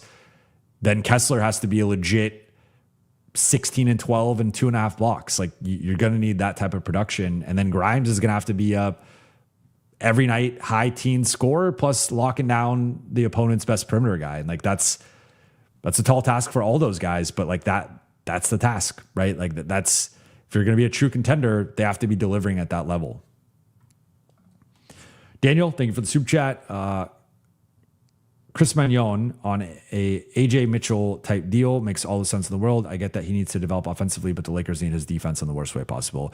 I'm coming around to this. So I think that would be something I would like, one of the previous questions was like, can you dump 3 guys and then go get Watson or Kuminga or whatever? And I talked about even splitting the money between Kuminga and a different player. I think you do like those moves first, and then you circle back to Magnon, and like, or you could promise him now and be like, hey, we got some moving parts. Like, let us build out the rest of the roster, and then we're going to save the 14th spot for you. I'm coming around to that. I think tonight showed me a level of offensive upside that I'd seen a little bit in the G League, but tonight was a monster performance from him on that end. And granted, it's summer league, and like there's been so many guys that have played at a certain level in summer league. It just doesn't translate to training camp, preseason, the season, the G League, whatever. So I think he still projects as a net negative offensively, but with how great he's been defensively, I think he is someone that's definitely worth a look. And if I'm them, at a minimum, I'm like really pushing for training camp, preseason, like giving him that shot in the preseason and seeing what he could do in like a rotation role in like a preseason context. I don't think he would project to be in the current rotation, but it obviously depends on what ends up happening. Because if the Lakers, like if Adu's not ready and Cameron Carr is ready, but isn't quite ready for what you need from him defensively, you're going to need to find defense somewhere. And Chris Magnon could be an option there. Now, I don't want to get ahead of ourselves here and label him like a rotation player, because I don't think, I think he needs to show more to get to that level. But I know this idea has been out there a ton, and people are floating like signing him to some 3 or 4 year deal. And I would be open. Like, I would heavily want to protect yourself in terms of team options. I don't know, team option year 3, non-guarantee year 4, something like that. But I do. I see the vision with Magnon. The Alex Caruso stuff I think is a little far. He's not. I don't think he's the athlete or the processor that Caruso is, but I see.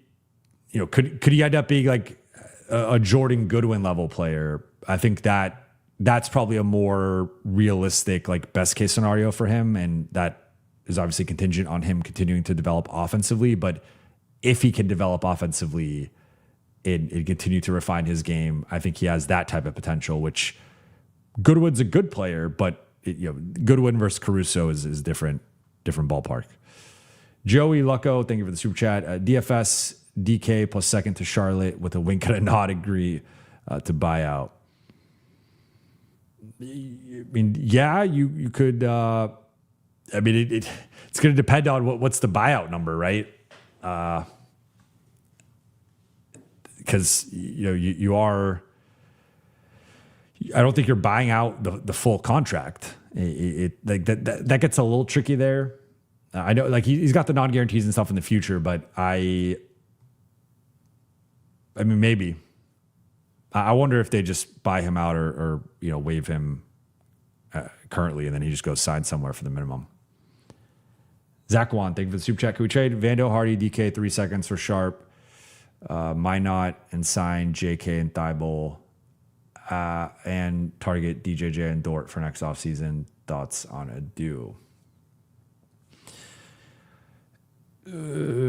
So I don't know if Minot and Sharp have officially inked their deals. If they have, they can't be traded until it depends on what bird rights they used. I don't know off the top of my head, but it would either be December 15th or January 15th. I think it might be January 15th. So if they haven't inked those deals yet, they could switch it to like a sign and trade situation. But so I would say I'm not quite sure. I would err on the side of probably not, but theoretically possible. And what Vando, Hardy, and DK, that's collectively that like almost 23. Sharp and Minot, let's see. Because Sharp's getting a decent up. He's getting up to 10 million now. And then Minot, I want to say he's still at the 4.5. Okay. So yeah, in this case, you'd only be saving about roughly 8 million, 8.5. So I think Thibault in this case would still be, or Thibault. I always forget if it's Thibault or Thibault, but Matisse would be a minimum guy. And then JK, maybe 7.5, 8 is enough for him. I feel like that's a little low. I think he's probably going to want double digit, 2-year 20 million, 2-year 24, something in that range. But that might just be the best offer he gets. So then target. I would prioritize DJJ over Dort, but I think Sharp and Minot that they've already gone through or Minot had was Minot a team option? I'm forgetting if Minot was I forget if Minot was a team option or what his contract, but Sharp they declined and renegotiated. So yeah, I don't think this Nets trade would work. Then thoughts on Adu? I would say so. I want to reserve my judgment, and this even applies to Chris Magnon, but like Cameron Carr, Adu, Chris Magnon, I want to see just more games from them, more of a sample size, right? So I'm going to be out there in Summer League in Vegas, and I'm going to be watching their Friday and Saturday, and then maybe their final game.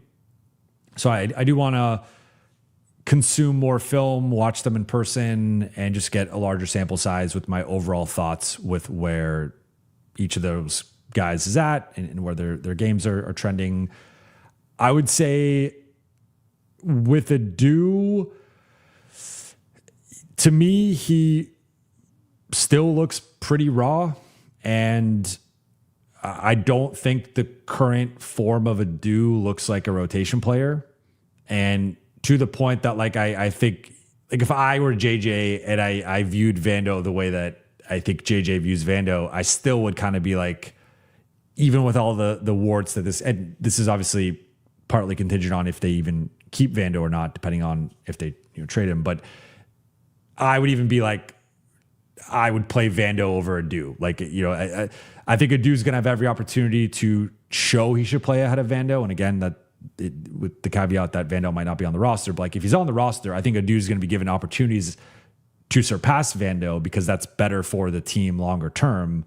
But right now, between the two, I think Vando just is better at channeling his physical gifts than Adu is. Now, that said, I think Adu has had some flashes that have been nice. I think especially as the roll man, some of his rolls to the basket and him reading screens as, with the screening angle, but also the way he slips or, some of the trickery with maybe like tapping a guy, then going the other way, just little stuff like that. I think the nuances within his game, I've seen some growth with him as a roll man and the way that they're using him, but he's also had these drives where he's completely out of control and just barreling through the lane and is turning it over or throwing up wild shots. And I would like to see a little bit more refinement to his game. And to be completely honest, like, I mean, they're only a draft class apart, but like Cameron Carr has looked at a completely different level. Like, I know he had the rough or quiet first half, whatever, today, and ends up, I guess, having some toenail situation. But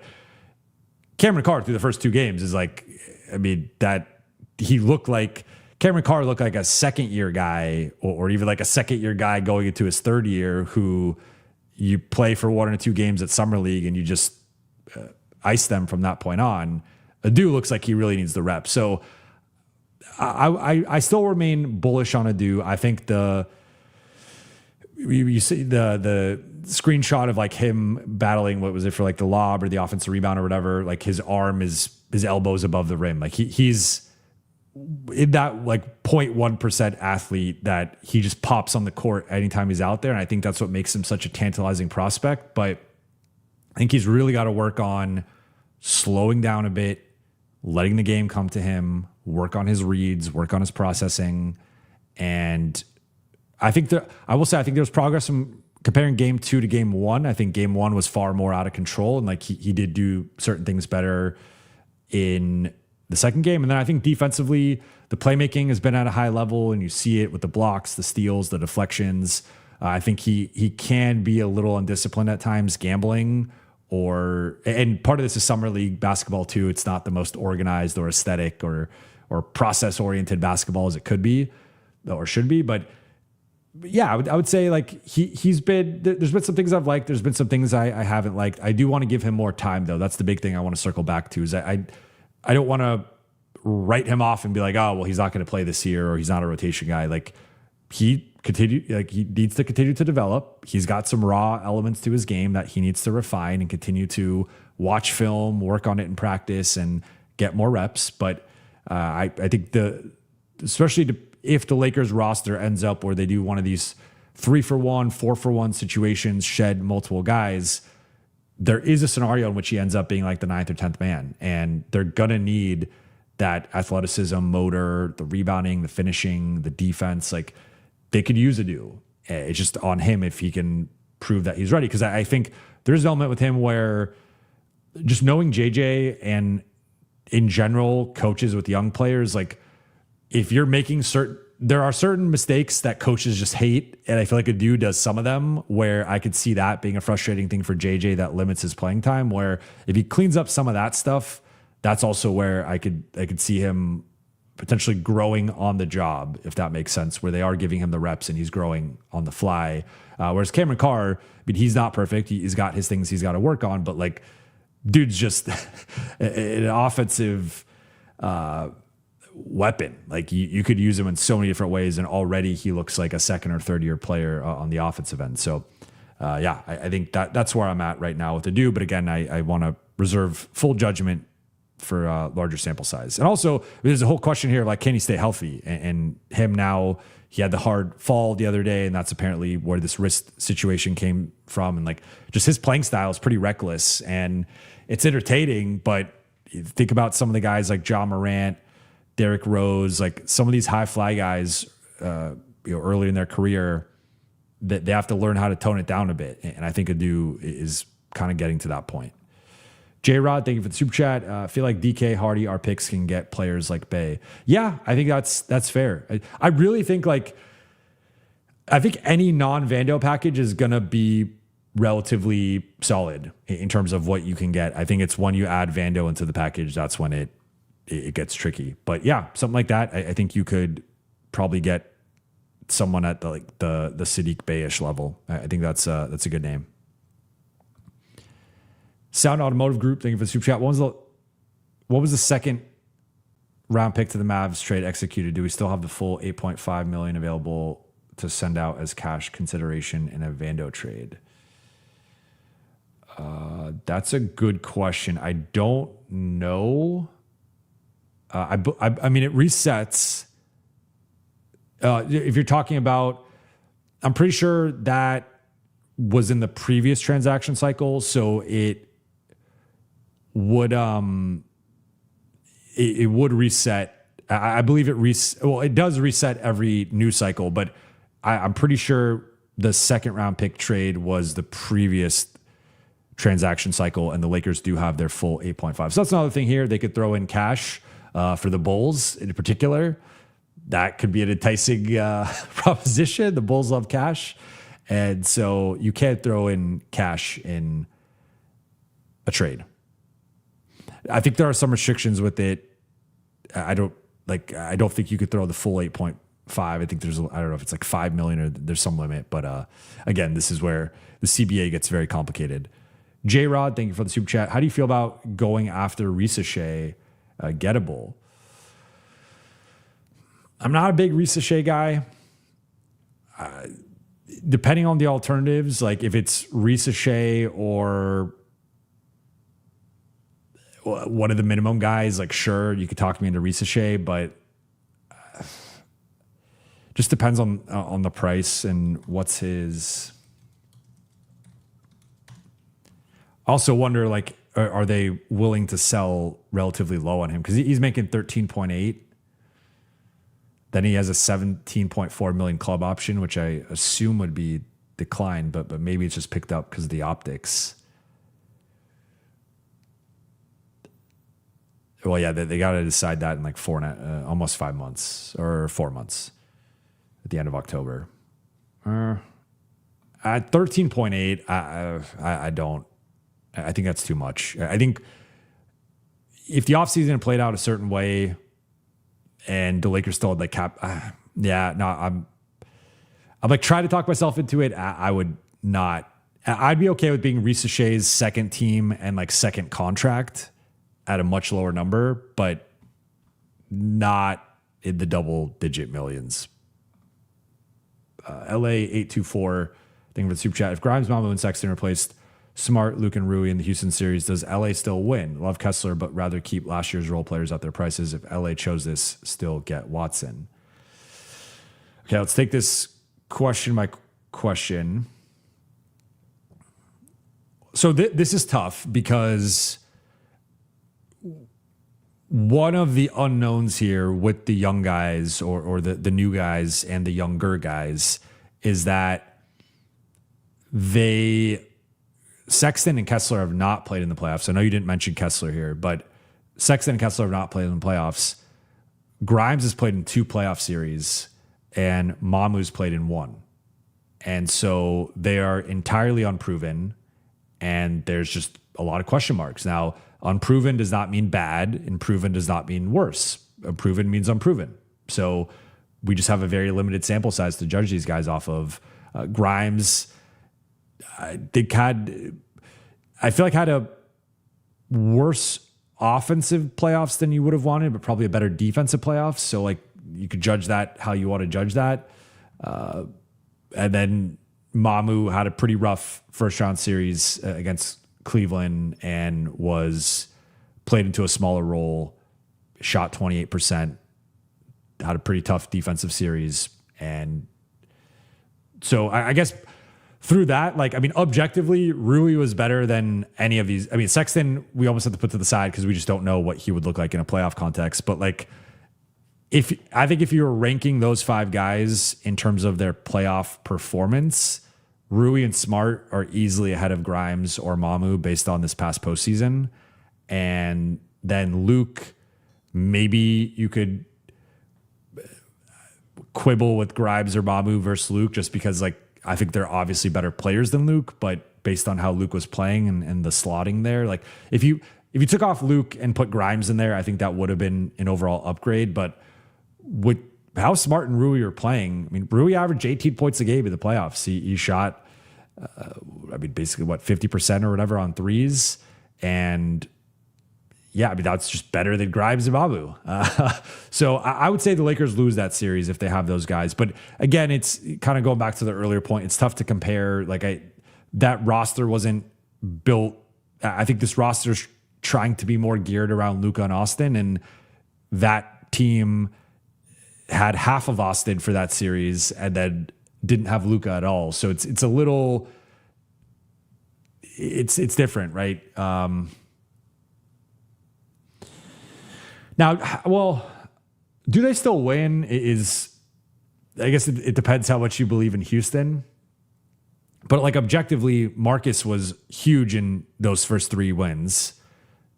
Luke had a couple of monster games the first couple of games, and Rui was big throughout the whole series, including Game 6. Similar thing with Marcus. So, I mean, just based on the performance last postseason, really small sample size, but I don't know. I think it's a downgrade for sure. Do the Lakers still win the series? You still have LeBron.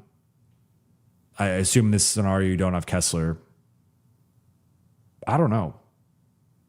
I think it would have been like I think it goes 7, and then at that point, who knows? But I think objectively, those guys performed worse. There's no other way around it. And then one of the guys didn't even play, so it's just tough to compare.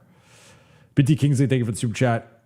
Come on, no chance for PWA or PW. JL Hardy 3 picks and swap for PW. I mean, I don't think so. Like, second round picks are still second round picks, and Peyton Watson was their 4th best player last year. So I will continue to beat this drum. And if Denver approaches this differently, Denver approaches it differently. Peyton Watson to me is clearly a better player than Cam Johnson or Christian Brown, and is going to, like, that contract is going to age better. Like, he's probably going to get a similar number to Christian Brown and is a better player than Christian Brown. So if I'm Denver, I'm moving heaven and earth to keep Peyton Watson and send out Cam Johnson or Christian Brown.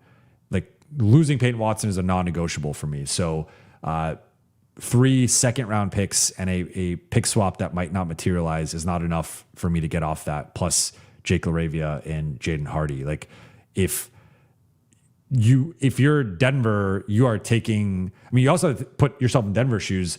Denver's on like a limited timeline here, kind of with Jokic and Murray and Gordon, and like they're trying to go for it. Trading Peyton Watson for Jake LaRavia and Jaden Hardy is a massive step back, and does not get you any closer to a title. You actually get further from a title. So yeah, I don't think that's enough. Maybe is that enough for Cam Johnson? Maybe that might be enough for Cam Johnson. But I don't think that's enough for Peyton Watson. Ryan, thank you for the super chat. DK, every time I see JH, I think of JHS. 3 second round picks, swap for PJ, 3-teamer from DA deal. I've talked about this before. Second round picks, typically 3 second round picks is roughly the equivalent to a first. So if you look at it as basically a first and a swap for PJ, I think Dallas would have to consider that. I don't know if Dallas would do that. I don't know if optically with the Lakers they'd want to be like, no, we got a first from the Lakers, or the Lakers would need to reroute the 3 seconds to get back a first and then maybe put the first in the deal, something like that. But I think that's fair, and I would do that if I'm the Lakers. This is a nice follow up here from Zinc. Asks, thing with super chat. Do you think Dallas would give up PJ without a first? Seems like it would have happened already if they would. If not, could we acquire one? What do you think about Carr for both PJ and Musa? So I just mentioned, I think you could probably flip those 3 seconds for a first. I think there would be, probably wouldn't be like a great first, but teams like say they got a first for a player. So there's like an optics element within that. So Carr now has a restriction because he signed. He can't be traded for a month. So technically doesn't mean you can't go acquire these guys later in the offseason, but just want to note that. I would really try to refrain from trading Cameron Carr. I think there's the obvious upside element here of just potentially risking and regretting trading him, but you want, with how much Luka, Austin, and Walker Kessler are going to cost, you want rookie scale contract guys as much as possible. And I would argue that Carr, compared to any of the other guys, you want to compare him to Hardy.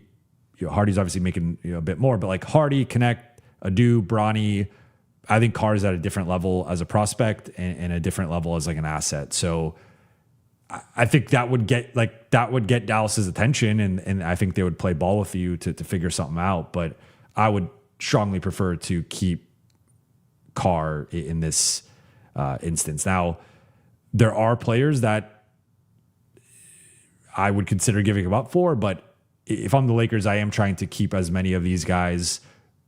Preferably Carr and Adu are the two guys I'm looking at. Like, if these guys pop with their athleticism, their skill set, their physical profile, they could be very valuable, cheap, young talent on our team for the next few years. And like, that's not saying they're not untouchable. That there are like, to me, this is a borderline price where I like PJ a lot. He's probably my top realistic guy in my opinion of the, like, the Lakers could get, but I don't know if he's at the level where I'd want to give up Carr. Like, obviously I think he's objectively worth Carr. I just would be a little bit pickier with it because the Lakers don't have this plethora of young talent that they're like. If the Lakers had an army of young talent, it's a different story, right? Like, if Max Christie was still on the roster or whatever, like, okay, you have some guys that are still at like a reasonable number, but I think Carr, if he hits at the contract he's going to be on,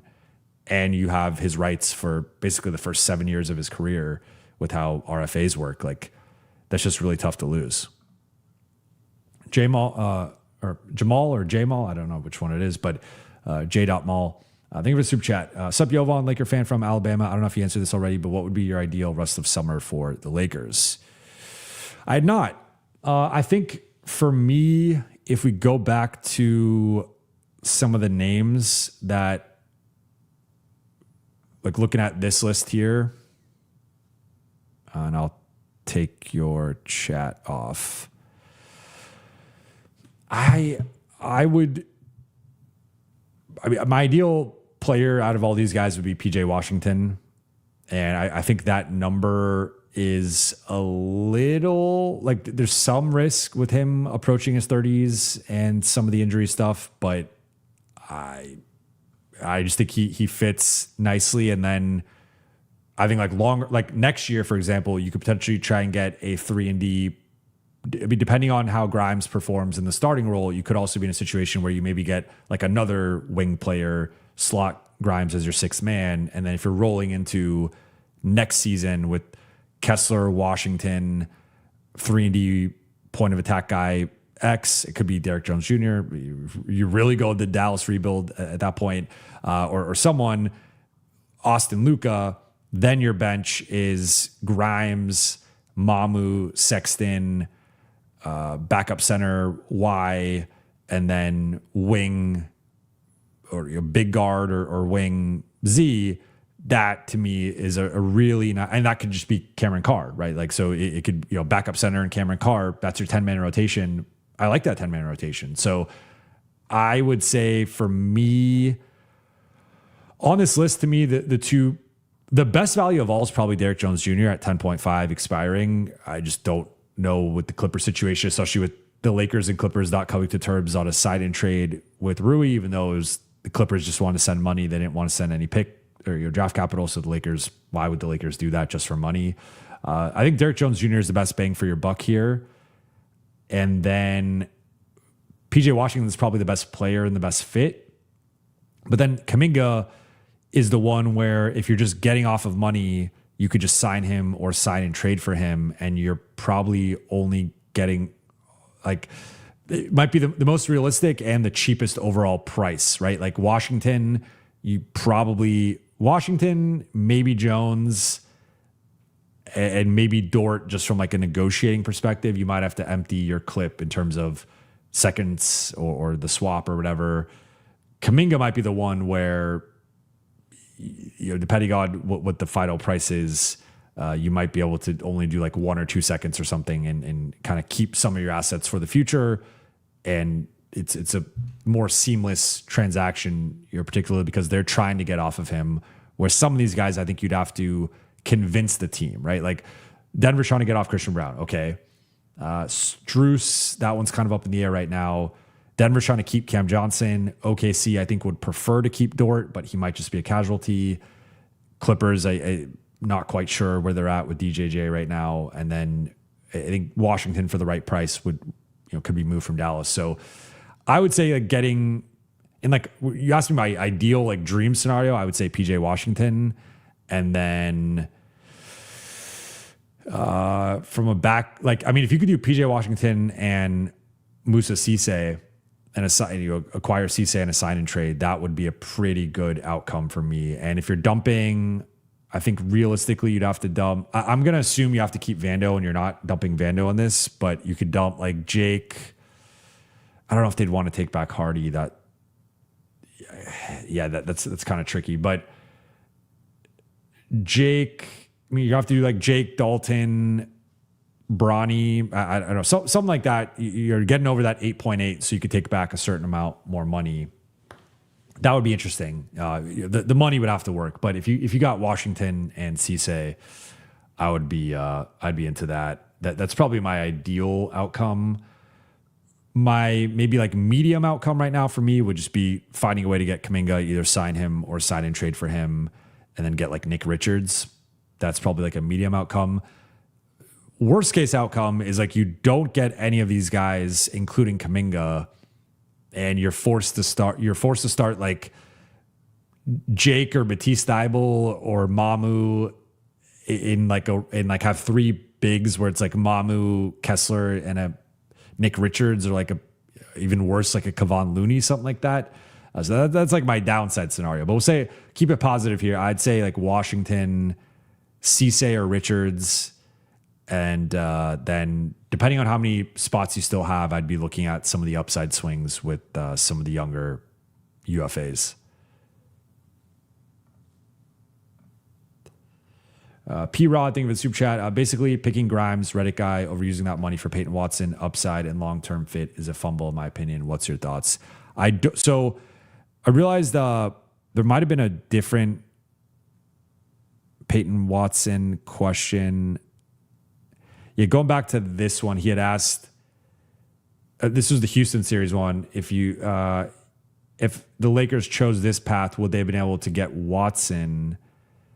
Well, I think so. Smart and Luke, you could have signed one with the room exception, replace Sexton. Rui and Luke, let's just say it's Rui and Smart, and Luke's the room exception guy. Rui and Smart, I think you would have had to pay Rui more than the 14 he got. Let's just say you paid him 16, a little bit more. You squeeze him a little bit, and then Smart 6.5. Maybe he gets like a little bit more, but we'll say 6.5, 22.5.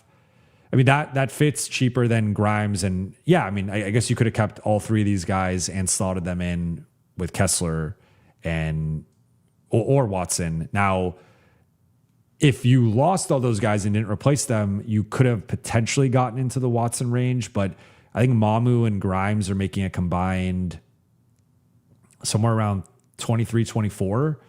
So I think that's a little low because remember, with RFAs, part of it's like, you have to overpay to get the player, even potentially in a sign and trade. It's going to be a little bit lower. But like with Kessler, the Jazz didn't want to pay Kessler over 28. So Kessler ends up getting 32.5 AAV from the Lakers, which is an overpay, at least relative to what his incumbent team wanted to pay. But like, that's just the going rate with. So I think Watson, Denver probably would love to pay him in like the low to mid 20s, but you probably have to go above that to actually pry him. And that, now the crappy part is that he might just get like 20 or something from Denver because of the market and because of how things are going, where he's really getting squeezed right now.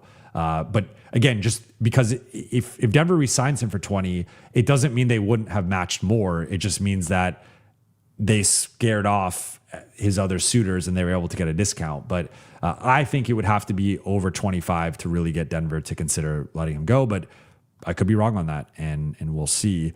So going back to this question from P-Rod. So I think Grimes is making $15 million per year over his contract. I don't think that would have been enough to pry Peyton Watson. I really think it came down to more Peyton Watson versus Walker Kessler, and with LA's emphasis on a center and Luka really wanting a center, I don't think it was ever really in the mix in terms of it was just gonna be really tough to, like, you could have waived and stretched Vando or done some of those cost cutting moves and really expanded it out, and you could have done Kessler, Watson, and then one player with the room exception. I don't think you're going to get Grimes or Mamu, so maybe it would have been Sexton again. That would have been interesting, but I think they would have. I don't think just swapping in Watson, swapping out Grimes, swapping in Watson, I don't think that was realistic. I think it would have had to have been clearing more space, using that additional space to make an offer for Watson, and then you still would have had the room exception. Which you could argue, I mean, straight up, like, would I rather have Grimes or Grimes and Mamu or Watson? I would lean on the Watson side of that, but you could argue that it's not like definitive enough that you could go either way. BT Kingsley, thank you for the super chat. What happens in Braun sign and trade? What's in it for us, especially to Denver? So I've talked about this the last couple shows, but to get the cap space, the Lakers had to rescind the rights to LeBron. And if they sign and trade LeBron and got something back, that actually would go into their cap space. So that wouldn't be legal. So the ship has sailed with the sign and trade for LeBron and Rui. Well, I mean, it depends on. Well, I mean, Rui's already. Like, I mean, I guess technically, like, if Denver just you could have like a higher number where Denver, you would have to do that in the very beginning. I don't think you'd get a player back. I guess that's the distinction here. You could theoretically, until they rescind LeBron's rights, you could agree to a sign and trade that creates a giant trade exception for you, although you couldn't use that once you go above the cap if you use cap space. But you could potentially get an asset of, a second, or I don't think you're getting a first or anything, because, I mean, if you're Denver, really it'd be more so to help LeBron out by potentially getting him more money in a sign and trade. But Denver's pretty strapped anyway financially. So I think Denver would just be like, hey, LeBron, we're giving you the taxpayer or whatever their exception is that they could use. So I would say I'm highly skeptical of a LeBron sign and trade. And that also require LeBron and the Lakers to be on the same page. I think that is not going to happen. Ryan Lucas, thank you for the super chat, and shout out to Ryan, who's been all over this Jonathan Kuminga stuff. Would be a shame if JK falls through. It's in LA's court. So Ryan has been reporting that out on X, and we'll see what ends up happening in terms of potentials. I think it would probably be a sign and trade, but maybe the Lakers clear enough space to just sign him straight up. Shabugan, thank you for the super chat. Lots of people asking us to sign Magnon. He's exactly what the Lakers need, another offense first guard. No, I mean, I get the Magnon pitch. I just think right now, for example, there are greater needs of. I want to retain the asset, and I don't want some other team to pry him if I'm the Lakers, but you still need the starting forward and you need the backup five. And then depending on where the roster is at, you could fit him in, or maybe you could just fit him in as the 15th player anyway. But I like order of operations is important here. Priorities are important. And I think you have to prioritize some other positions, but yeah, I mean, depending on the contract, especially if it's like a minimum with some team options and non-guarantees, I'd be open to that. Connor Phillips, thank you for the super chat. I'm optimistic. Think we'll be 3 to 6 seed again. Oh, for sure. Like the people who think they're not going to be a playoff team, I vehemently disagree with that. I think the West is still really difficult to project because Denver, it's just, are they going to be a second apron team? Are they going to have Watson, Johnson, and Brown? Are they going to get rid of one of those guys? Are they going to lose Watson? Like, are they going to do a bigger trade Murray, trade Gordon? Like, what's going on in Denver? I think they have a pretty high ceiling and floor if they relatively run it back, but they've already lost Tim Hardaway Jr. They might lose Spencer Jones, Bruce Brown. So there's a ton of variables with Denver. Minnesota has half a rotation right now. It doesn't have a starting power forward. So Minnesota is in limbo right now with everything going on, particularly the LeBron chase.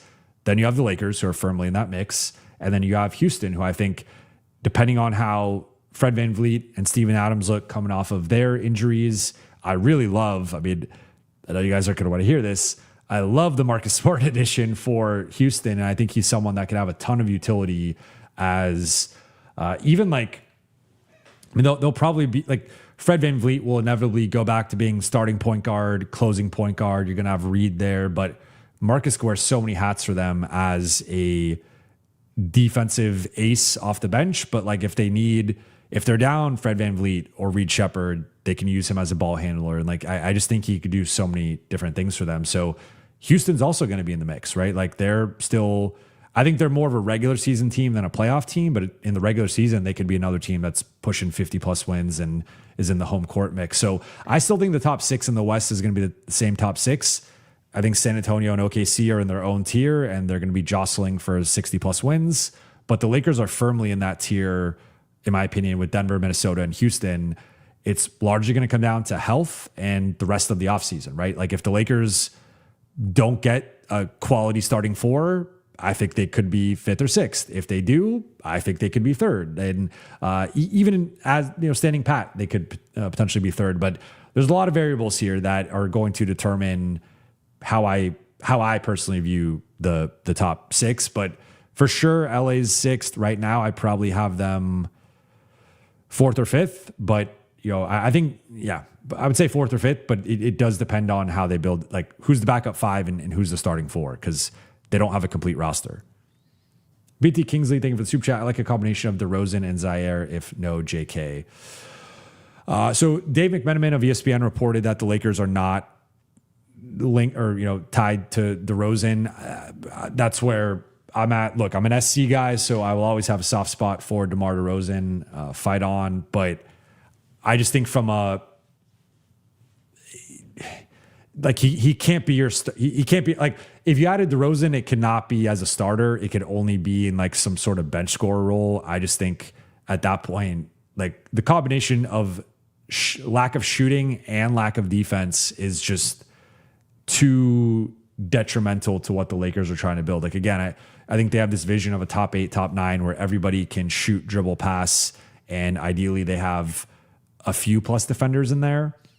DeRozan can dribble and pass and create in the mid-range, but he's not really an off-ball catch and shoot high level guy in that regard. And like I would have liked him more. DeRozan to me would have been interesting if the Lakers lost Austin and they went with a more defensive, like if they went with a more defensive minded wing or something where you needed some additional shot creation. DeRozan could have been like an interesting stopgap, but at best he's going to be the 3rd option, but he doesn't space or play off of the ball at a high enough level, in my opinion, to offset some of the age and defense concerns in addition to just the shooting. So I would pass on DeRozan, honestly, regardless of the price. I just, like there's a talent element, but there's also a fit element that I just don't really see it with Luka and Austin. And then Zaire, I like Zaire. Zinc, thank you for the super chat. If we don't offer Sexton and Mamu, could we have created $30 million for a Watson offer? No, and I'm glad you asked this question because Sexton, remember, is the room exception. So the room exception is separate from your cap space. So the Lakers ended up somewhere in the mid-50s cap space wise. They used that all on Kessler, Grimes, and Mamu. If you look at their contracts, it nets out to about $55, $56 million. And they shed some money with the DA trade. Sexton, they're using that. If you use cap space in our cap space team, you get the room exception, which is $9.4 million earmarked. It's a separate exception that does not interfere with your cap space. So they're using that for Sexton, and Mamu and Grimes were part of the actual cap space. So if they didn't sign Mamu, they would have had about, starting out, it's about 11 or so, maybe 12, but overall his AAV is around 13. So you could have gotten somewhere in that like 12, 13 range, I guess, but that's not enough for Watson. BT Kingsley, thank you for super chat. DK and Vando have to go because they are unplayable to JJ. I agree. And that's where like even the people who are optimistic on DK and Vando, I'm like, well, that's not how the coach feels. And we have enough of a sample size here where they're just rotting on the bench. And that's it's almost $17 million just sitting on the bench that is not going to play or really play. Like Vando's not being optimized. They're not looking to optimize Vando's role. DK, I think that ship has entirely sailed and he's just not even a rotation guy for JJ anymore. So it's like, what's the point of all this if like if they're not gonna play, then you might as well trade them because again, if you think about it, if you could flip Vando into Jonathan Kuminga and it goes from Vando being a fringe rotation guy to Jonathan Kuminga starting, just think about the reallocation of salary on your cap sheet and how valuable that is. Like that would be incredible. Andrew H, thank you for the super chat. Does the Lakers delaying their signings potentially mean they're working on a trade? Yes. I mean, I don't know if anything is like currently agreed to or if there's like a framework. I could check my phone here.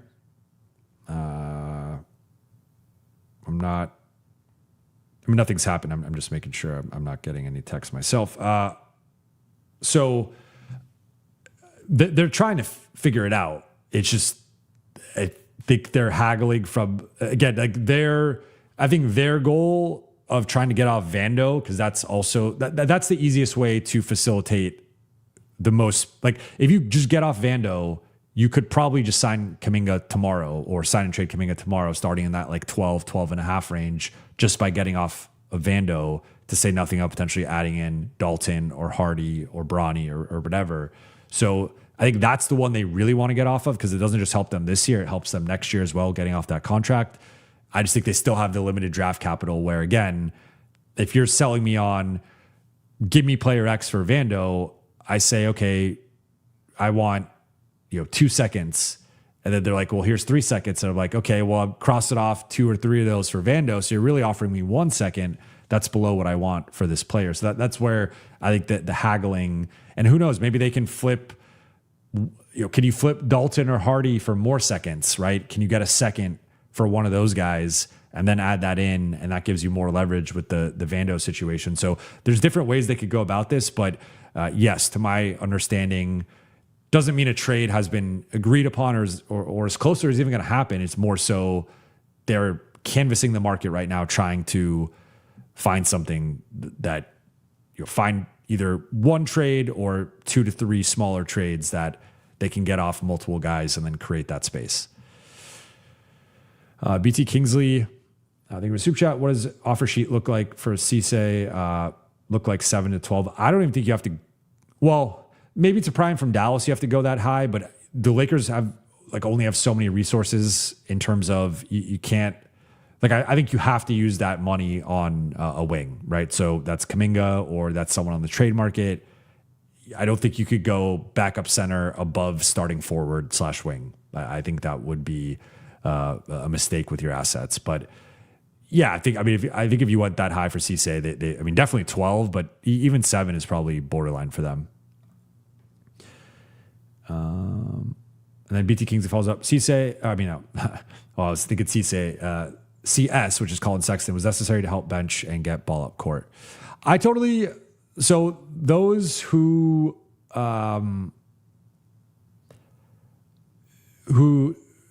feel this way, I totally understand where you're coming from. I would just say that if you have 2 paths, path 1 is you add a starting level, even if they're fringe starting level, but I would say, at least based on last year, to me, Marcus Smart and Kelly Oubre were clear starting level players. Now, with them in their early 30s and with their injury histories, maybe they don't age well, they get injured. Next year, they drop off a little bit. They're more fringe rotation or fringe starting guys. But last year, both guys to me were clear starting level players. If you look at their production, their impact, their advanced stuff, their contract, all that stuff, I think they were clearly starting level guys. So there's path 1, you add a starting level wing with some warts, a little bit older than you'd want, but now you need to find a backup point guard. Or path 2, where you get the backup point guard, but you still need the starting forward / wing, and you're probably going to end up with a guy worse than the guys you could have had for the room exception. I would pick, I just think the wing defense was a greater priority. It does not mean that getting a backup was not a priority. And in fact, I think if the Lakers had gone that route, you could argue that if, depending on if Smart is starting or not, maybe he's technically the backup and Grimes is starting over him, whatever. But if there was a version of this where Smart or Oubre is starting and you don't have the backup, right now we would be talking about Lakers need a backup 5 and they need a backup point guard. But I'd rather, if I'm the Lakers, I would rather live in that reality where you need 2 backups rather than being in the reality right now where they're trying to scrounge to find a starting level player with pretty limited resources to pull it off. And you're either taking on some money that you don't really want to take on, or you're taking a risk on a guy like a Kuminga who might not pan out. Like, I don't know. I am of the belief that you prioritize filling out the starting group and then you go to the bench. And the Lakers kind of did it a different way, and maybe it works out. I'm not saying it can't work out. I just think, to me, like, if the starting point was, and clearly Sexton was like, that was a guy that they agreed to later. They'd already figured things out with Mamu and Grimes earlier. If I'm telling you the starting point is Luka, Austin, Kessler, Grimes, and Mamu, I think the clear need there is another defensive athletic wing. And again, we could debate how much Smart or Oubre actually qualify there, but they qualify there a hell of a lot more than Colin Sexton, and were both notably better players than Colin Sexton last year.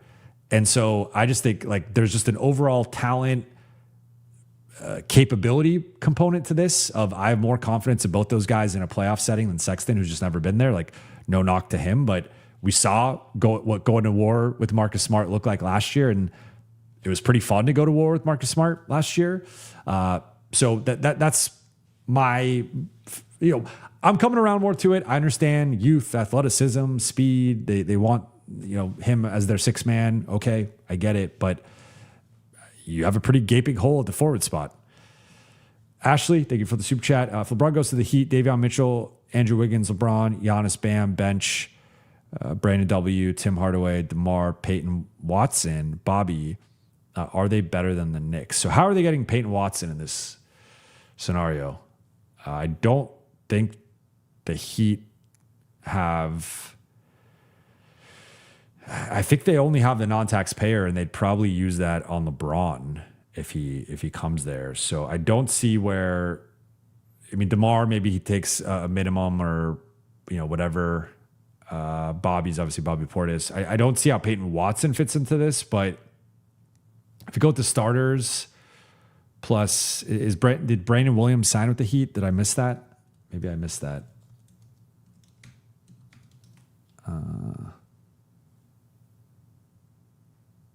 Okay, so he's drawn interest from the Heat. He hasn't officially signed there. I mean, with Peyton Watson, it gets interesting, right? But I don't think that that's realistic. I would say this team on paper is not as good as the Knicks, but they have, I mean, that's a menacing defensive starting group, right? Like, LeBron's your worst defender. And that's, I think, a good thing, because you could protect him and, like, let him be in a lower usage helper role. But Giannis and Bam together defensively is insane, to say nothing of, you have an elite point of attack guy in Davion Mitchell and a really good wing guy in Andrew Wiggins. So that combination, plus if Bam and Giannis can both switch if you need, especially onto like wings. So you're covered defensively. That's like an elite group. And then offensively, the spacing is going to be clunky, because none of these guys are like lights out shooters. Wiggins had a really good year, but you have some general shooting spacing concerns, and I might be underselling it, but I would like to think the collective talent, particularly of LeBron, Giannis, and Bam, I think Davion and Wiggins have grown in their off-ball shooter roles in Miami a bit. So I think that'd be a really good starting group. The bench, I don't see how Peyton Watson ends up there, but DeMar is your 6th man, Bobby, Tim Hart. I mean, you got a lot of offense. The bench is very offensive heavy. Again, Peyton Watson, I just don't see how it's possible. They pulled that off. I mean, I think he'd be easily better than any bench player on the Knicks, and you could even argue, DeMar is that, even if he's an imperfect fit, in some ways. But I mean, I think the Knicks group just fits so good together, and it's like offensive small point guard, stretch big, 3 tough, nasty wings who can put out basically any fire defensively. Like that's a pretty good combination. And you have a ton of shooting, and you just don't. They don't really have a weakness with that group. I mean, I guess the glass sometimes, but that's rim protection sometimes, but it's pretty tough group. So I would say, I think it's going to be difficult for them to come out of this with us feeling like they're better than the Knicks, but they could get, if they add LeBron and they fill out the bench well, like they could go into next season as the second best team in the East. Keon Park, thank you for the super chat. You think Luka will give this team 2 full years or only 1? And if not enough, he would ask to be traded. Like, we can't really trade the new guys with those contracts, right? No teams would take it. I don't know if I'd go that far. I think, so like Sexton's a 1+1. That's, whatever, relatively low risk. Like, I think the only risk was who you picked them over. Mamu, I think Mamu's the one that could go either way, where it just depends on how he continues to play. Like, I think it's a fair contract.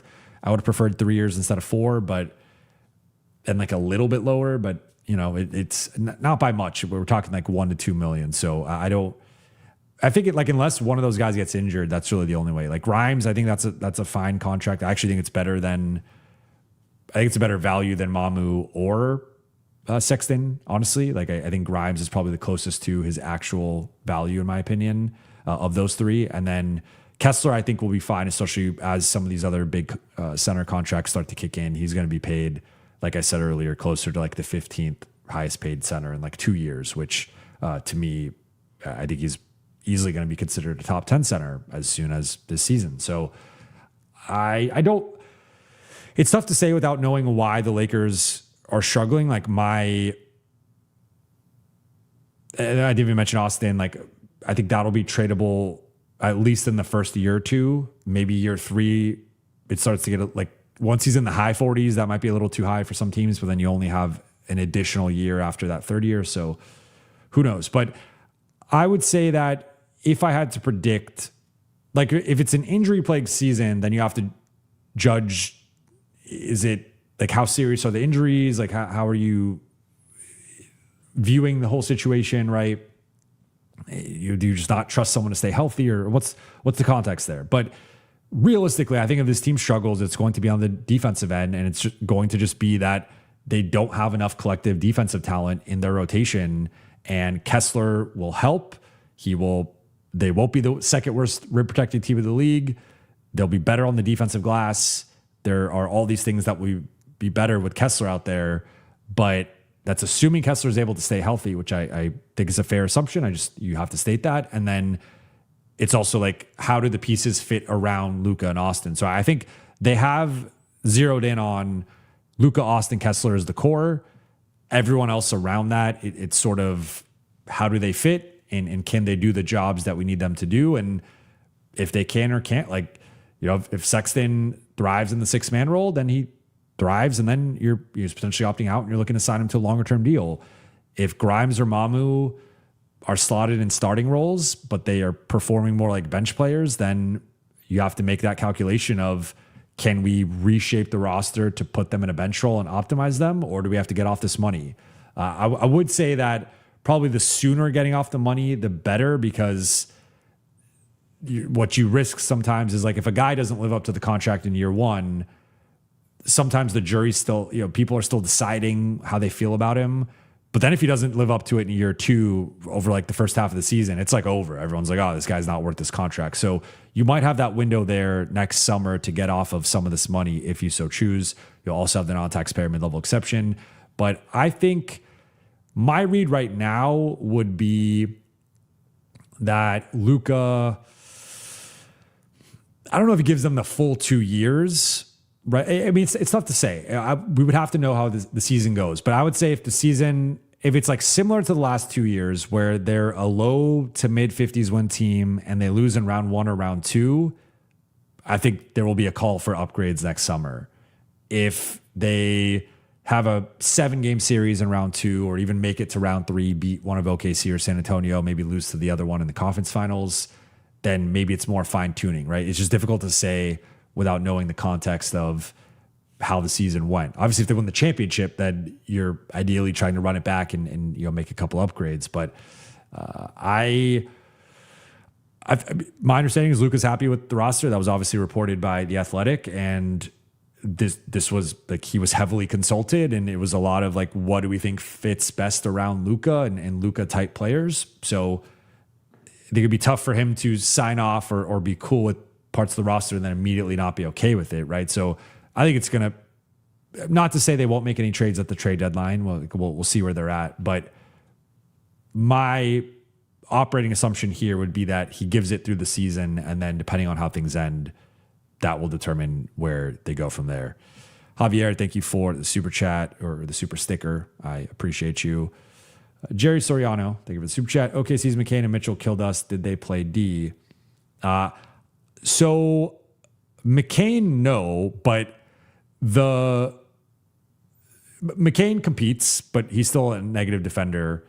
Mitchell, I actually think, defended. I mean, he was kind of hobbled, and it didn't really. It's always funny when a player's hobbled and they're still played great on offense, and then you see it more on defense, and that's just sometimes how it goes. But Mitchell, I actually think, played really well defensively. Like I thought he gave Austin a ton of problems in the regular season, not as much in the playoffs.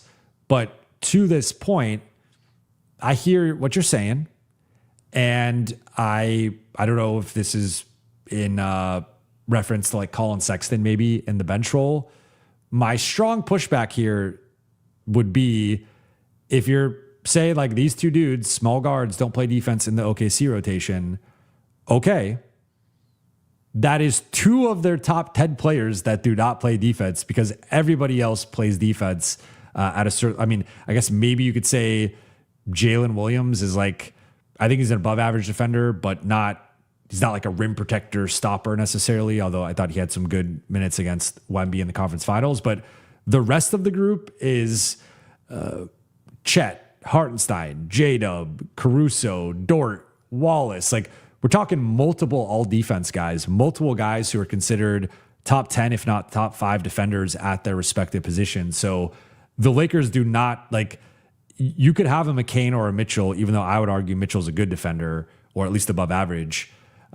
When you have a plethora of just all defense guys, the Lakers, as of right now, don't have a all defense guy. Like one, I think Kessler will be an all defense guy, if not this season, like the following season, but he hasn't made that yet, and no one else has. So I just think it's apples to oranges. Like they're not comparable rosters, or if the Lakers go out and get Kayson Wallace and Alex Caruso and Lou Dort and Isaiah Hartenstein and fill out the rest of the rotation with those guys, okay, then I think you can afford guys like Sexton or some of these other small guards who can't really defend. But if you don't have those guys, then the rest of the roster has to be better.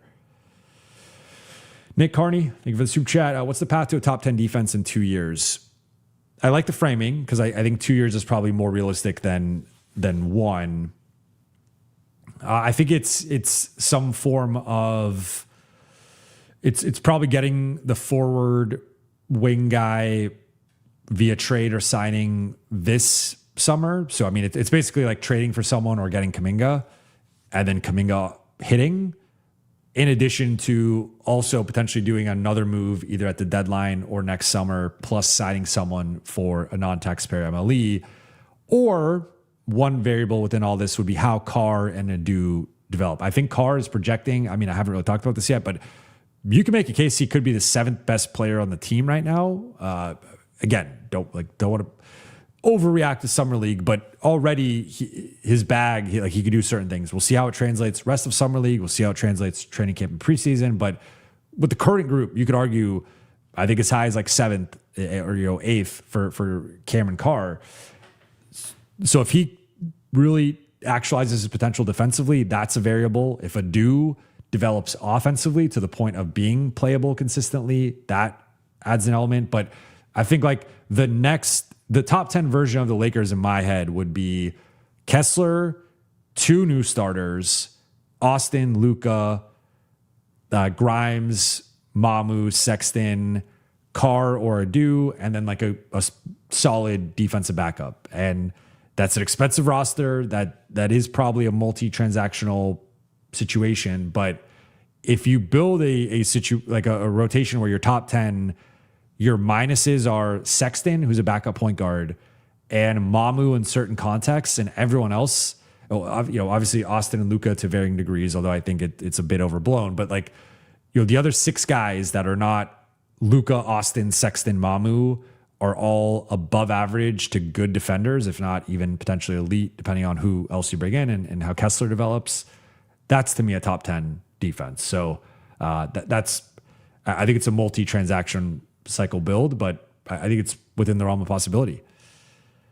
BLC, thank you for the soup chat. Why didn't the Lakers want the exception the Clippers wanted to exchange for Rui? Is it because it won't open up money for them because they were already capped? Thank you. Yes, that is exactly why. The second it only would have applied if they were using it under the cap. Once they went over the cap, they would have lost the exception. Now, it would have been nice to have gotten some draft capital for them.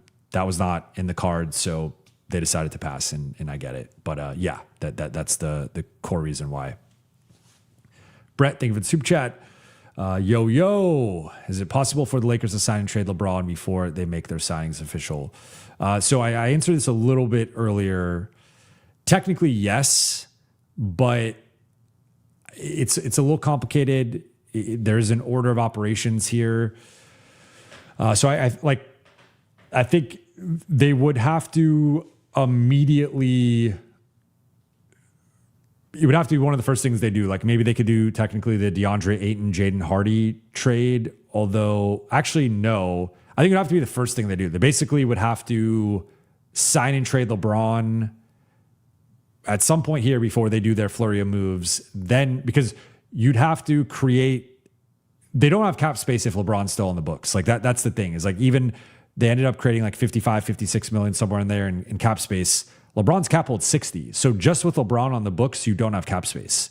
So LeBron needs to be off the books to access the cap space. So I guess like technically there's a world in which you sign and trade LeBron somewhere and you get cash, picks, maybe a young player or something, but then that creates a ripple effect where that affects your cap space. Then you have to get off additional. So I don't know, maybe it's you put Bronny in the trade and you get back a player the equivalent of Bronny's salary wise, and it's like LeBron sign and trade alongside Bronny.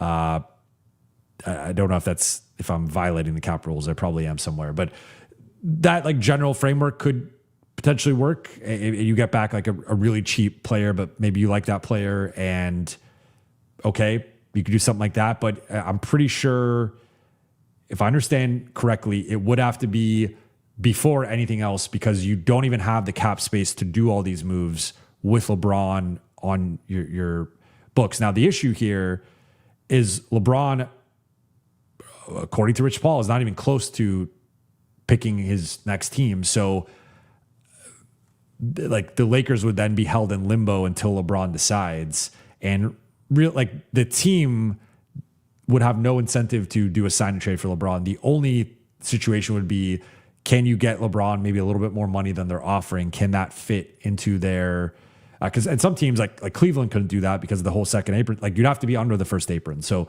there's some limitations with the team that could do it. And so I say all this to say, like, I think it's highly unlikely. It also would require cooperation and communication between LeBron and the Lakers, which I don't think is going to be happening anytime soon. So I would say theoretically possible, but it would have to happen before any other move, and it would have to probably happen within the next 24 to 48 hours. So unless LeBron decides it has a change of heart here, I think it's unlikely. Drew, thank you for the super chat. Hardy, Jake in 2 seconds to Derek Jones Jr., then wave and stretch Vando, get Kuminga, Nick Richards, and Thibault vet Mins. I don't know, just throwing ideas.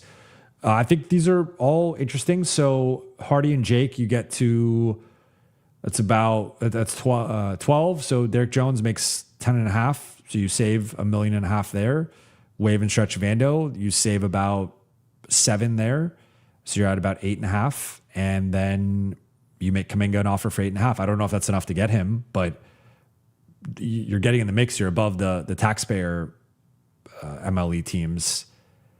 Yeah, and then you could go Kuminga, DJJ, and then Grimes is your six man, or you could go Grimes, DJJ. You're a little bit smaller. Kuminga is your six man. Like, you know, you could figure that out. But yeah, no, I like that. I mean, the two big questions here are: is that enough for DJJ in the Clippers' eyes, and then is that enough for Kuminga based on his market? Which, you know, we'll see. Daniel, thank you for the super chat. Jovan, at the next press conference, can you ask Mark Walter or Rob what it's going to take to get our gold unis back? The neon banana yellow gotta go. So Mark Walter has not done a press conference with us, so I cannot ask him that. Rob, I could. I would say that's probably more of a private question than an on the spot question. That's the type of question that catches them off guard, and those, you know, maybe if I give them a heads up that I'm going to ask about it, but I think it's more of a question, honestly, for the business side. That it's more of a Lon Rosen question. But we'll see if they go back to the. Again, I think it's more of a Nike thing than anything, but I know this has been a thing for a long time now. That I agree with. They got to go back. I think it got better. They did tweak the color a little bit, but it's still not where it should be. Jerry Soyano, thank you for the super chat. Carr to Denver and sign and trade for Peyton Watson, yes or no? So this one, I had been asked about PJ Washington.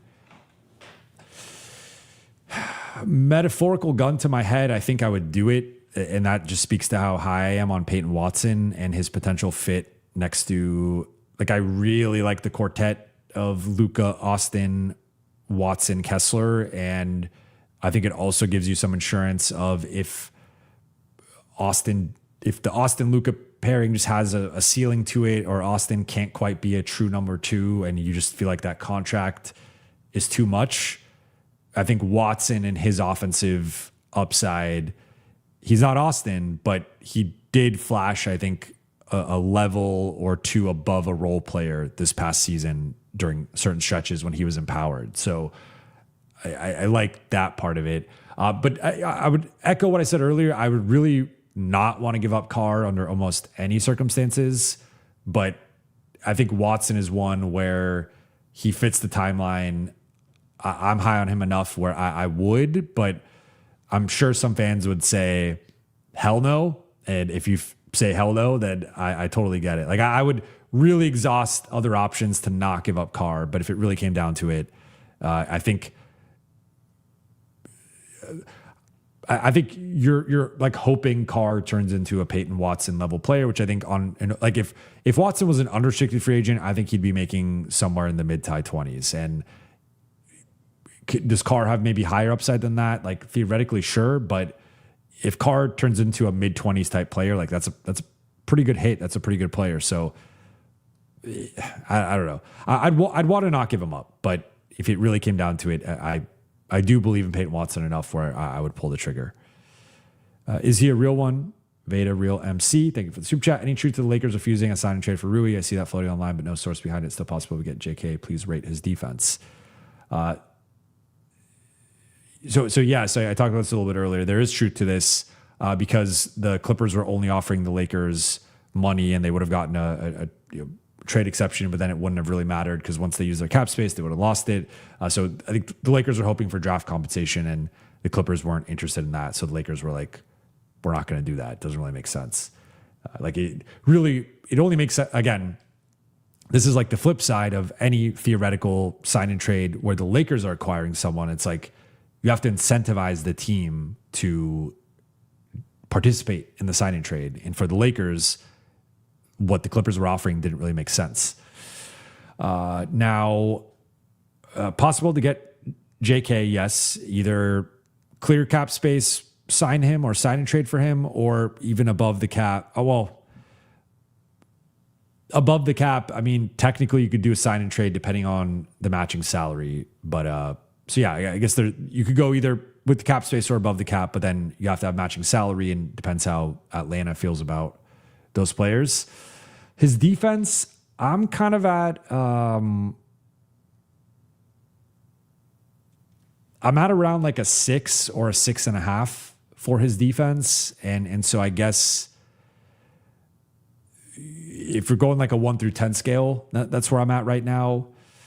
with the upside for more, like I think there's upside for like 7.5, maybe 8, but maybe we'll conservatively say like 7.5, and then there's downside where he could be like a 4 on defense, or 3.5.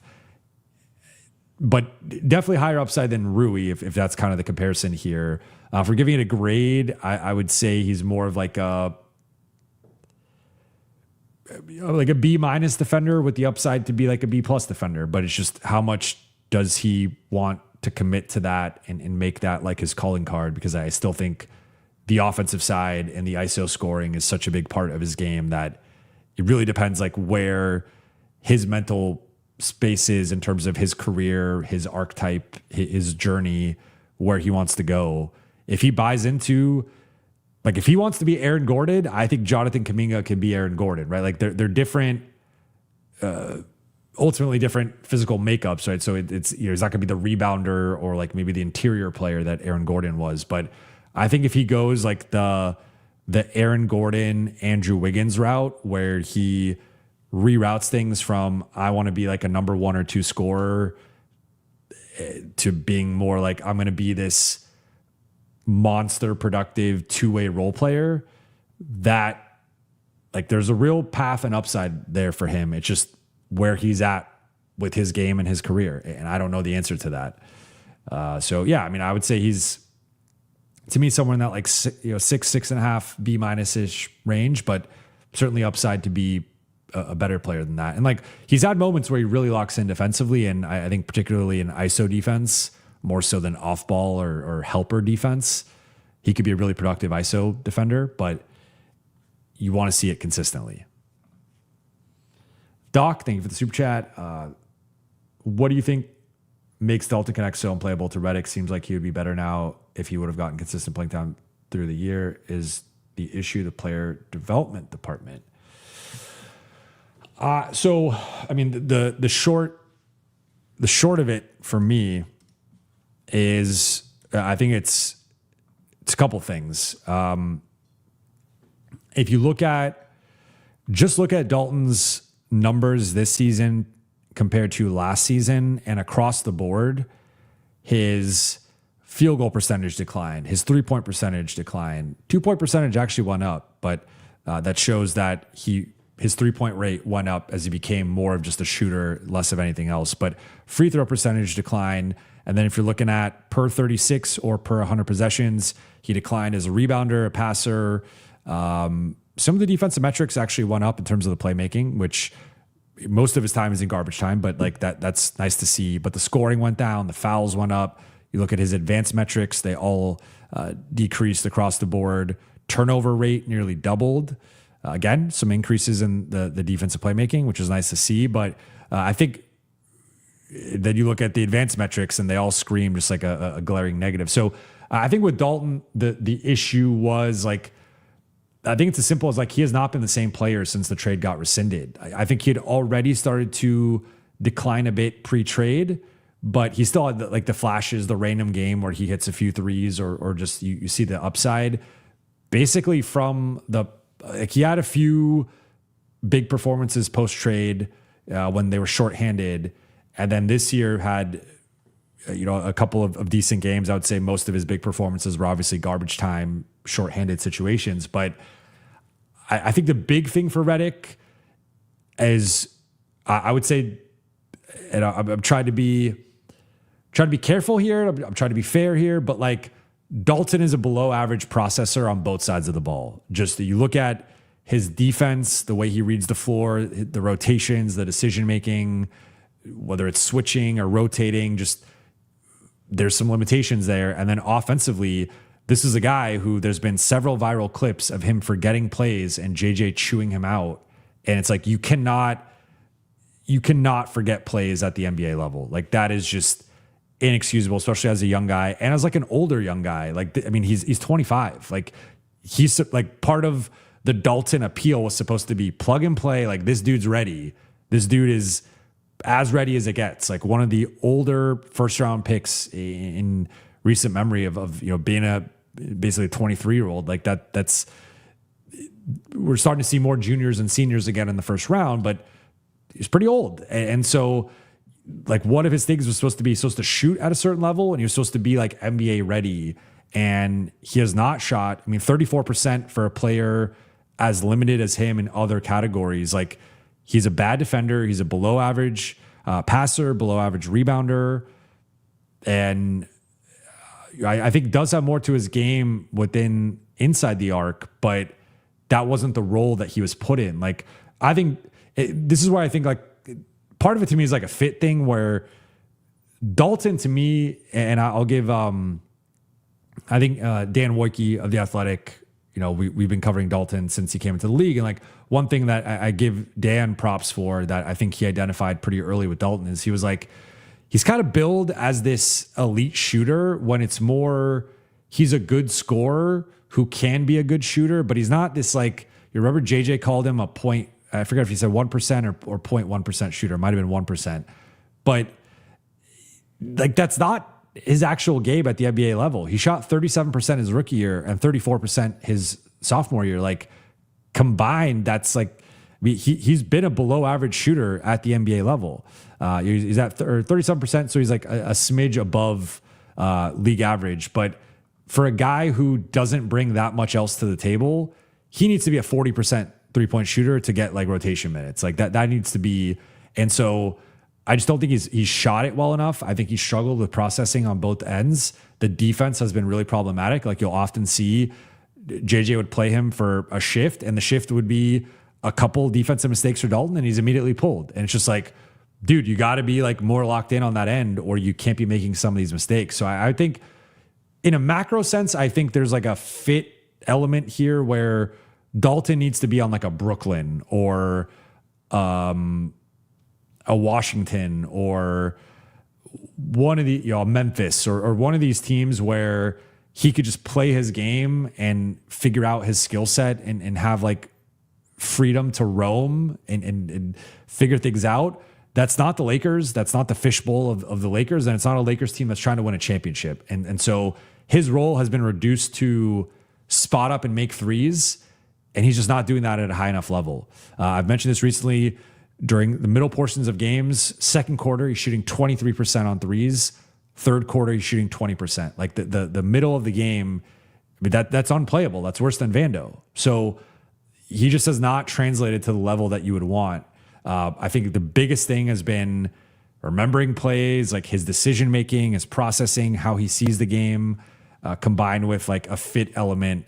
And it's just like, he's not Luke Kennard or Rui out there who, despite whatever other flaws those guys have, they're such elite shooters, you can't keep them off the floor. Dalton's not at that level, and I think he has to get to that level to really become a rotation guy. So that's my breakdown of that. Tom, thank you for the super chat. There were talks about trading Bronny to Cleveland for a second. To be honest, I would want 2 seconds for him. We developed him, blocked the roster spot for 2 years. Why wouldn't we get more than we paid for him? I would say it depends on the second. Like if Lakers got a good second, then I think you take that. If it's like a protected top 45 protected second, top 55 protected second, that's probably not going to net out anything. And so at that point, yeah, you might want the second one. I think it depends on the quality of the second. But yeah, I mean, I talked about this too with Bronny lately, where I just think now with the way that they're going, like he's at best like the fourth point guard in the pecking order, where you're going to have Luka as the primary ball handler, Austin as the primary ball handler when Luka's off the floor, then Sexton as like the next layer, and then even Grimes, I think, depending on the configuration, like probably not as a primary guy, but I think if Grimes and Bronny are out there, Grimes would be prioritized as more of like an on-ball player than Bronny would be. So I just look at that and it's like, obviously you could play him off of the ball, but I don't think he's developed into a good enough shooter to do that. Like his shots in development, he's had some flashes as we saw at the end of last season, but I think part of it was like they were trying to make him this on-ball caretaker kind of, just to get the offense going with the second unit. You could still do that a bit, but I just think like the pecking order has kind of changed. Now, look, you could argue technically last year they had Marcus and Luke in those roles that Grimes and Sexton are in. So it's like a similar level of ball handling or whatnot. I would also then say like Bronny, he had already started to get some playing time before Luka and Austin's injuries, but it really went to a different level once those guys were out, and he was able to do more offensively just because of the lack of ball handling and usage opening. That's not going to be on this team. So I just think if we're projecting out the rotation, Bronny, I just don't see a realistic path in which right now he's like a top 10 rotation guy. Like I think it's going to be, especially if they get the forward, it's going to be Kessler, forward, Grimes, Austin, Luka. And then it's going to be Sexton, Mamu, backup 5. And I think Jake and Cameron Carr. And those guys, regardless of whatever flaws they have, are I think going to be playing a certain amount because of the size element there of Carr being 6'5" with his wingspan athleticism, Jake being 6'7". Like I think shifting in Bronny would dramatically change the makeup of the rotation. And already you have Grimes as a point of attack guy. Sexton will be like the bench point of attack guy. So I think Bronny's better than Sexton at that, but not enough. He's not going to play over him, and I don't think he's going to play over Carr or Jake. So I just look at it, I'm like, I think for Bronny's sake, like even forget the LeBron part of this of like if they're a package deal or whatnot. I do think for Bronny's sake, if the Lakers do end up dumping him somewhere else, I think it would actually be a positive for him because it's kind of similar to Dalton. Like you only have so much to develop in a situation where you're trying to contend for a championship. And especially if, like, I think with Bronny, it would either need to be he's like a 40+% 3-point shooter, or he's a Davion Mitchell lights out point of attack, hounding you full court. And I don't think he's not that level of shooter, and I don't think he's that level of defender either. So I just look at the rotation and I'm like, he's probably projecting as like maybe even the 12th man right now, depending on how Adu develops or if they keep Vando. So yeah, to say nothing, I think Jaden Hardy would probably be ahead of him too. So I think he's kind of getting squeezed with like, they've had this influx of perimeter talent, and then they also got Luka and Austin back healthy. And I think he doesn't project in the primary rotation. So I think I get what you're saying. Like, of course you want as much back for him as possible, but if it's a good second, I think that's fair value. If it's a bad second, then sure, I think you try to push for more. Colby, thank you for the super chat. Do you think there's a world where the Clippers decline Rui's team option next year, Lakers could pick him up for the MLE, or does Rui feel disrespected? I think there's a world where this is possible. Now, for the Lakers, I think they're probably going to prioritize a more defensive-minded player, but who knows? Maybe they trade for the PJ Washington or something, and they have a different. They feel like they have a different need at that point. I feel like that fence can be mended. I don't think that's a fence that is permanently broken or knocked down. But I don't think he feels. Well, look, I'm not going to speak for Rui. I think there was a moment a few days ago where there had been like a potential. Is this going to happen? And is it possible to clear the money? I actually feel like part of this playing out the way it has seems to me to indicate that, I mean, either it's one of two things. It's either they decided that Kuminga's the bigger priority and that they would prefer Kuminga over Rui, all things equal, or two, they're a little concerned with how much money they can actually clear in terms of space, and they're like to Rui, like, hey, we just don't think we're going to get anywhere close to this 14. And we know you're not going to take less than that, or you'd rather just go to the Clippers, stay in LA, more money. So I think it was more that than like these like major hard feelings. But I mean, it's possible. It's possible. BT Kingsley, thank you for the super chat. What am I missing? Why no signing? Why are we waiting? They're trying to see if they can dump some guys before or early into some of the signings and stuff, because it's a little bit easier to do it the cap space route than going above, especially if you could find a way to sign Kuminga, which it seems like they're angling to do. So it's more so it's more of an order of operations situation. Is he a real one? Veda Real MC. Thank you for the super chat. BT Kingsley, who often comments on your page, is one of the best comedians in Hollywood. Look him up. Laugh Factory in Hollywood. Chocolate Sundays. I am aware of BT Kingsley, and I do appreciate BT Kingsley's favorite or frequent super chats. But I will have to come. I want to come see one of his shows because I appreciate all the super chats, and I would love to come out and support him. So I will look up Chocolate Sundays and let's make that happen. I would love to meet BT in person. Doogie Phillips, thank you for the super chat. Vegas, let's go. Excited for the weekend. Yes, very excited for this weekend. I'm going to be out there for a while because, as you guys may or may not know, my son primarily lives out there. So, going to be bringing him out there and he's going to be spending time out there. So we'll probably make it a little bit of a longer trip than like last year I did 2 days in summer league. I've been coming to summer league since 2011. So I've done just about, I said this one time, I've done just about everything there is to do at summer league and in Las Vegas. I even did a 10-day trip, which I would never recommend 10 days in Vegas. That's go a little crazy, but very excited for this weekend. Lakers play Friday, Saturday. So I'll be there Thursday through at least Tuesday.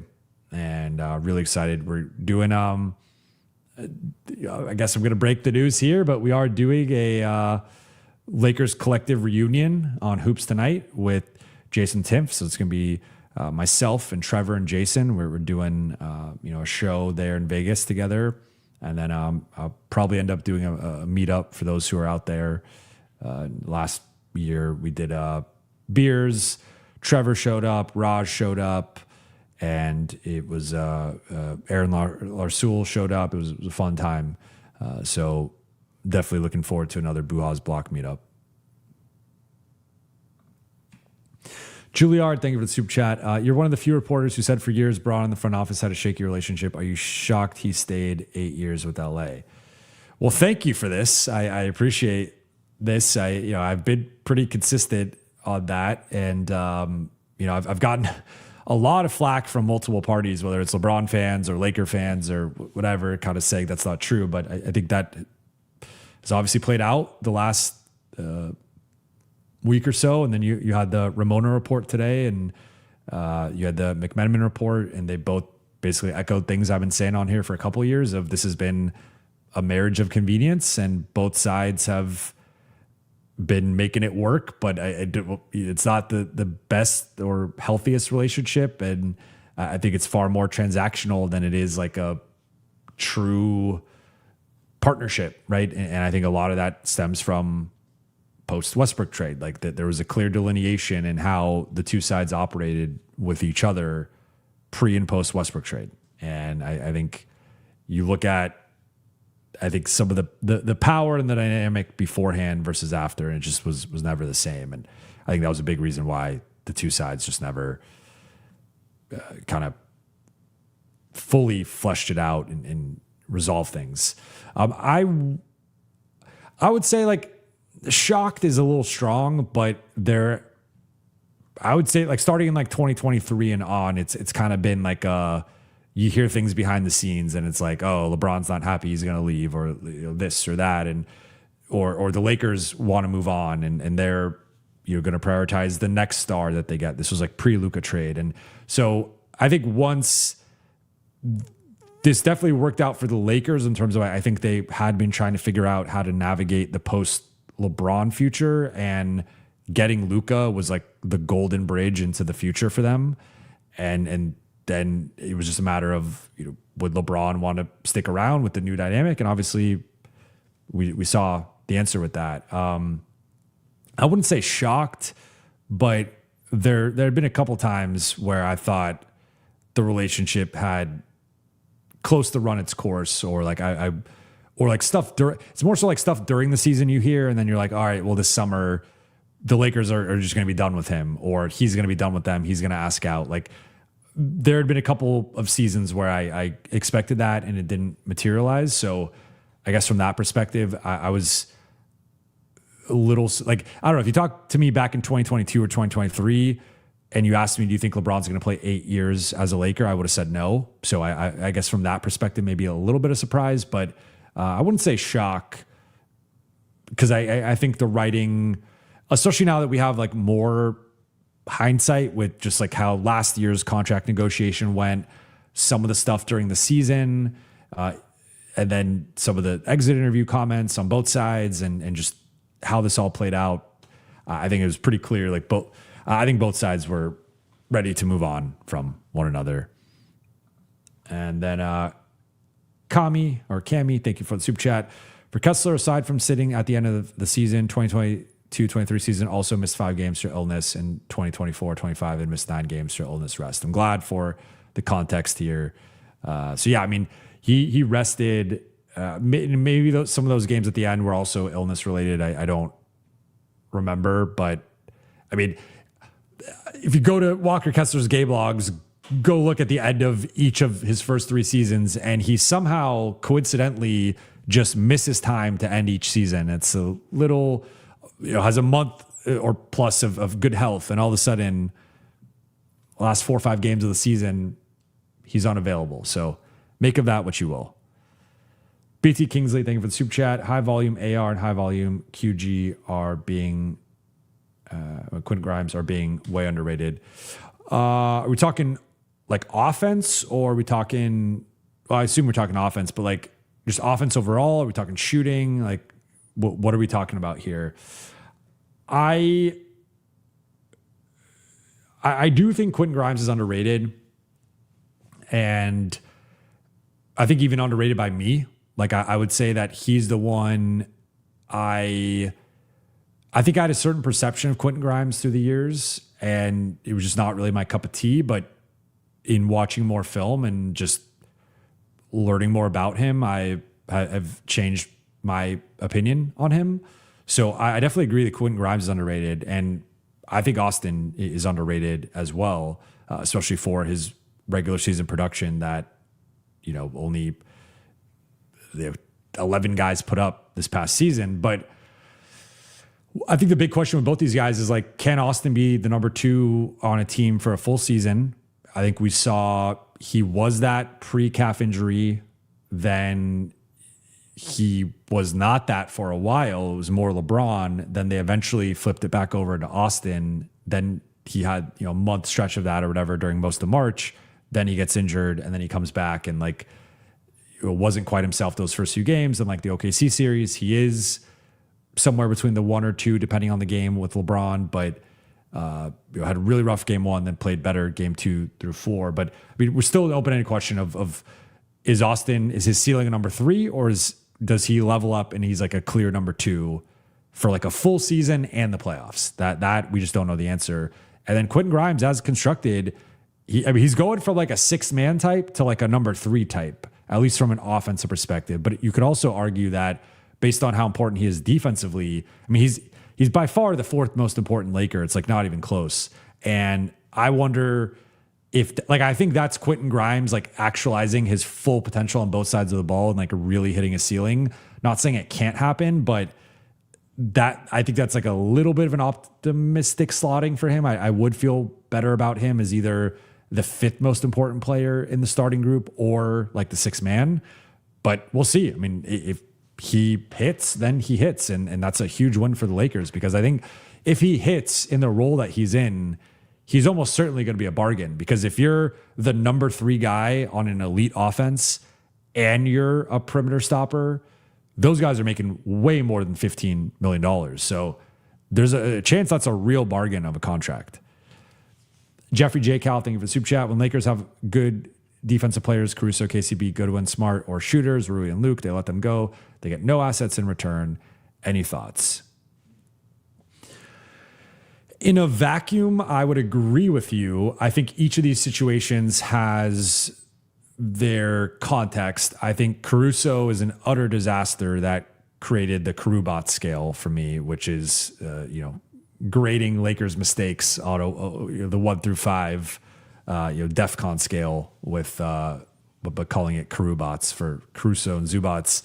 KCP, they kind of got out at the right time. He did have a couple more years there with Denver. or I guess went to Washington, then Denver. But yeah, I mean, obviously, like that was the Russ trade, and that was a giant mistake as well.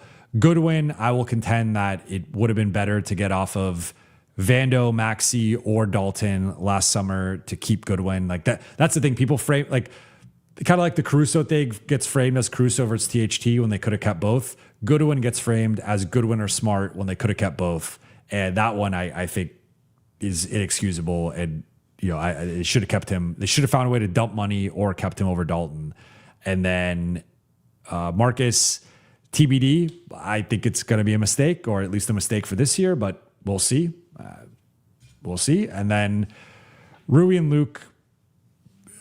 Now, there's been this push from a certain segment of people, and I understand it, and I agree with it to an extent that, like, if you actually look at per possession volume, if you're looking at per 36 per 100 possessions, the new guys actually let it fly at a higher volume than Rui and Luke. And so there's an element of, okay, is Rui a better 3-point shooter than Mamu? Yeah. Is Mamu going to take 2 to 3 more threes than Rui in a similar role, even potentially in fewer minutes? Also, yes. Are Grimes and Sexton going to let it fly with reckless abandon and have irrational confidence at a level that Luke Kennard never could?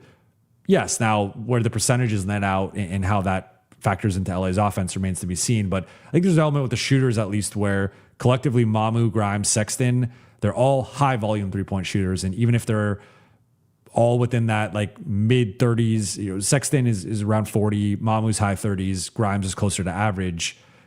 That, factoring in the volume, that can have a net positive impact on LA's offense. Now, to your point, like overall, I think the Lakers have had some real issues with asset management.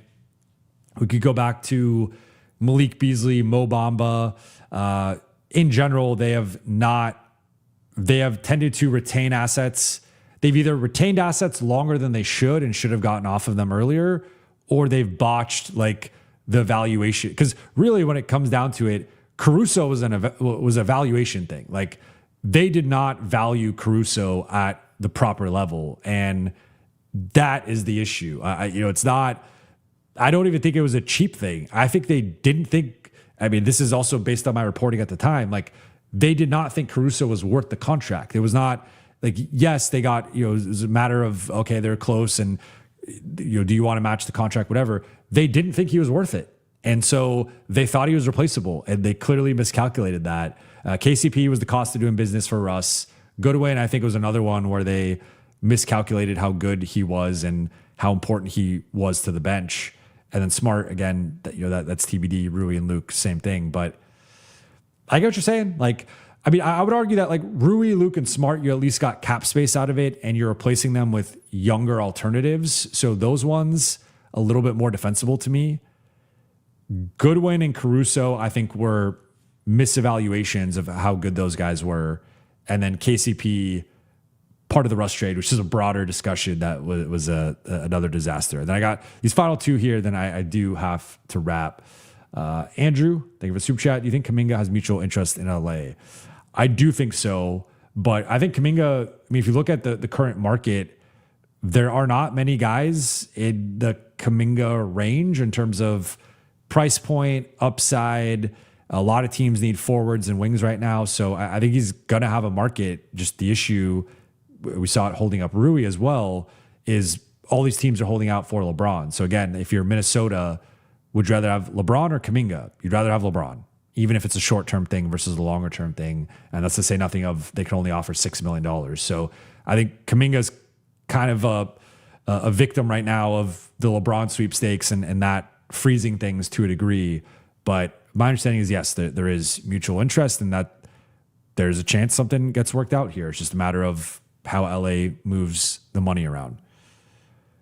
Luke, final one here. Luke, thank you for the super chat. With full honesty, are you relieved LeBron is finally gone? Wow, just tossing me a grenade with the final question here. No, I was on board with LeBron staying at a lower number. I also knew the reality of the situation, and that whether it was LeBron not liking the idea of the number or the Lakers maybe even prioritizing him less and really focusing on building out the roster than coming back with a lower number, that there was a chance that obviously wasn't going to work out, and that's how it played out. But I'm not a fan, so I can't, if you're a fan and you feel that, then that's like your feelings. I'm not going to knock anybody who feels that way. I would say if you look at this current group, if you just slotted in LeBron right now, if they create this extra cap space or whatever, it's 10, 12 million. Obviously, that's probably, not even probably, like less than LeBron wants to take. Although he has said he would take the minimum depending on the situation.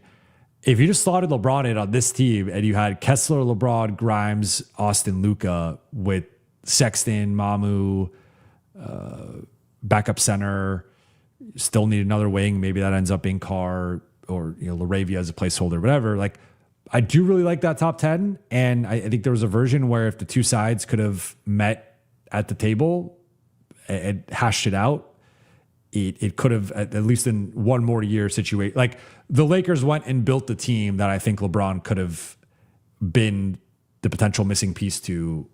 And it also would have served it would have served the short term, but it would have been at a low enough salary where it wouldn't have affected the long term either. You already had your key pieces.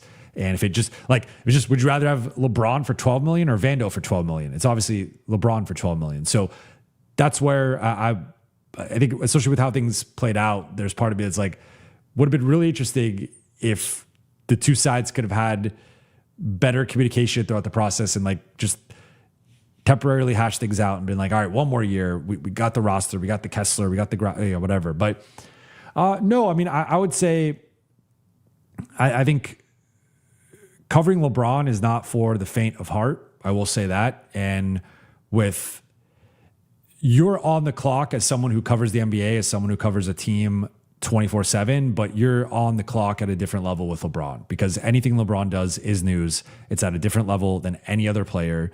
I've said this before, 90+% of all the newsers I've written at The Athletic have been LeBron related in some form or fashion. Like, anything LeBron does is news.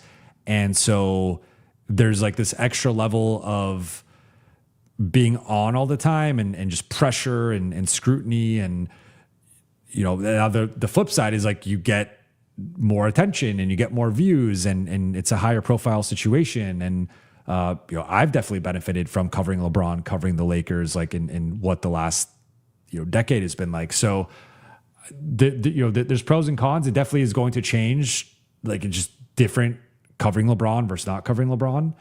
So there won't be as much news around the Lakers, and that's just how that will go from a coverage perspective. But no, I'm not.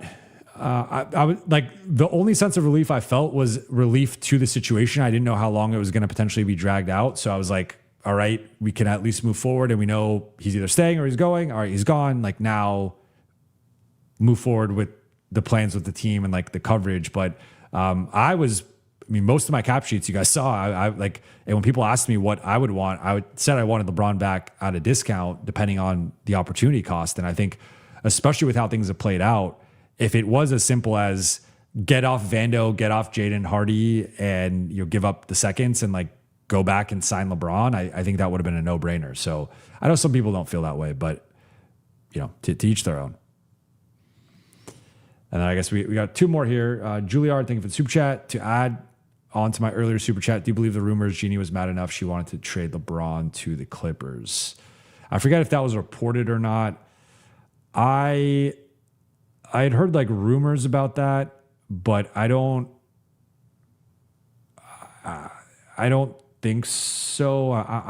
It's tough for me to say with great confidence in either direction. I know there had been rocky points in the relationship at various points, especially over the last couple of years. There's the dalliance with Golden State at the 2024 trade deadline. But LeBron has also been in situations where he's pretty much always had a no trade clause. So he's been able to dictate whether he's going to be traded or not. And I don't think he would have welcomed the trade to the Clippers, but maybe technically, yeah, depending on, I mean, if it was this year, he had a no trade clause, so that wouldn't have worked. But I know the relationship had been tense at times. We'll say that.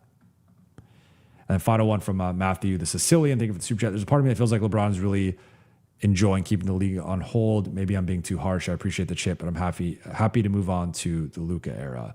I mean, again, kind of on like the news front, like certainly there's less news. And with LeBron, there's always news. There's always news in the offseason. He does have a flair for the dramatic, but as I say, there's like pros and cons to that, because sometimes, especially in the offseason, it gets like a little too dull and there's nothing to talk about or there's nothing to really analyze. And like LeBron provides news, and not only does he provide news, but it's like enticing news, right? It's interesting news from like a just general fan perspective, where everyone wants to know, where's LeBron going? What's going to happen? What's the issue with LeBron and the Lakers, right? So there's an element of that, of like LeBron's almost a media company unto himself, and that, or like a media news cycle unto himself. And that's very rare for, an athlete, even in modern day, where everyone's got social media and you could have your own YouTube channel, podcast, whatever. It's like LeBron exists in a rare air of content, I would say, right? But yeah, I mean, I'm sure on some level he does enjoy the courting process and teams pursuing him or keeping things on hold. I don't think that would be unfair to say. I guess it depends how the degree you want to say that, but like, I think that's fair. But yeah, I think it was ultimately time. I mean, that's been the theme of the past week, was like the Lakers wanted to move into this new era. LeBron wants to finish out his career dictating the terms in a different way than he was able to in LA. And that's ultimately where they're at. But appreciate you guys for rocking with me. For those watching on YouTube, please be sure to hit that subscribe button, turn on channel notifications, and like and comment on this video. For those listening on Apple Podcasts, Spotify, or your podcast platform of choice, please be sure to follow, download, and leave a 5-star review. I'll be back tomorrow. I will also be back tomorrow with Lakers Collective. I will talk to you guys then. Shout out to the chat. Shout out to the Late Night Gang. Make sure you guys hit that subscribe button.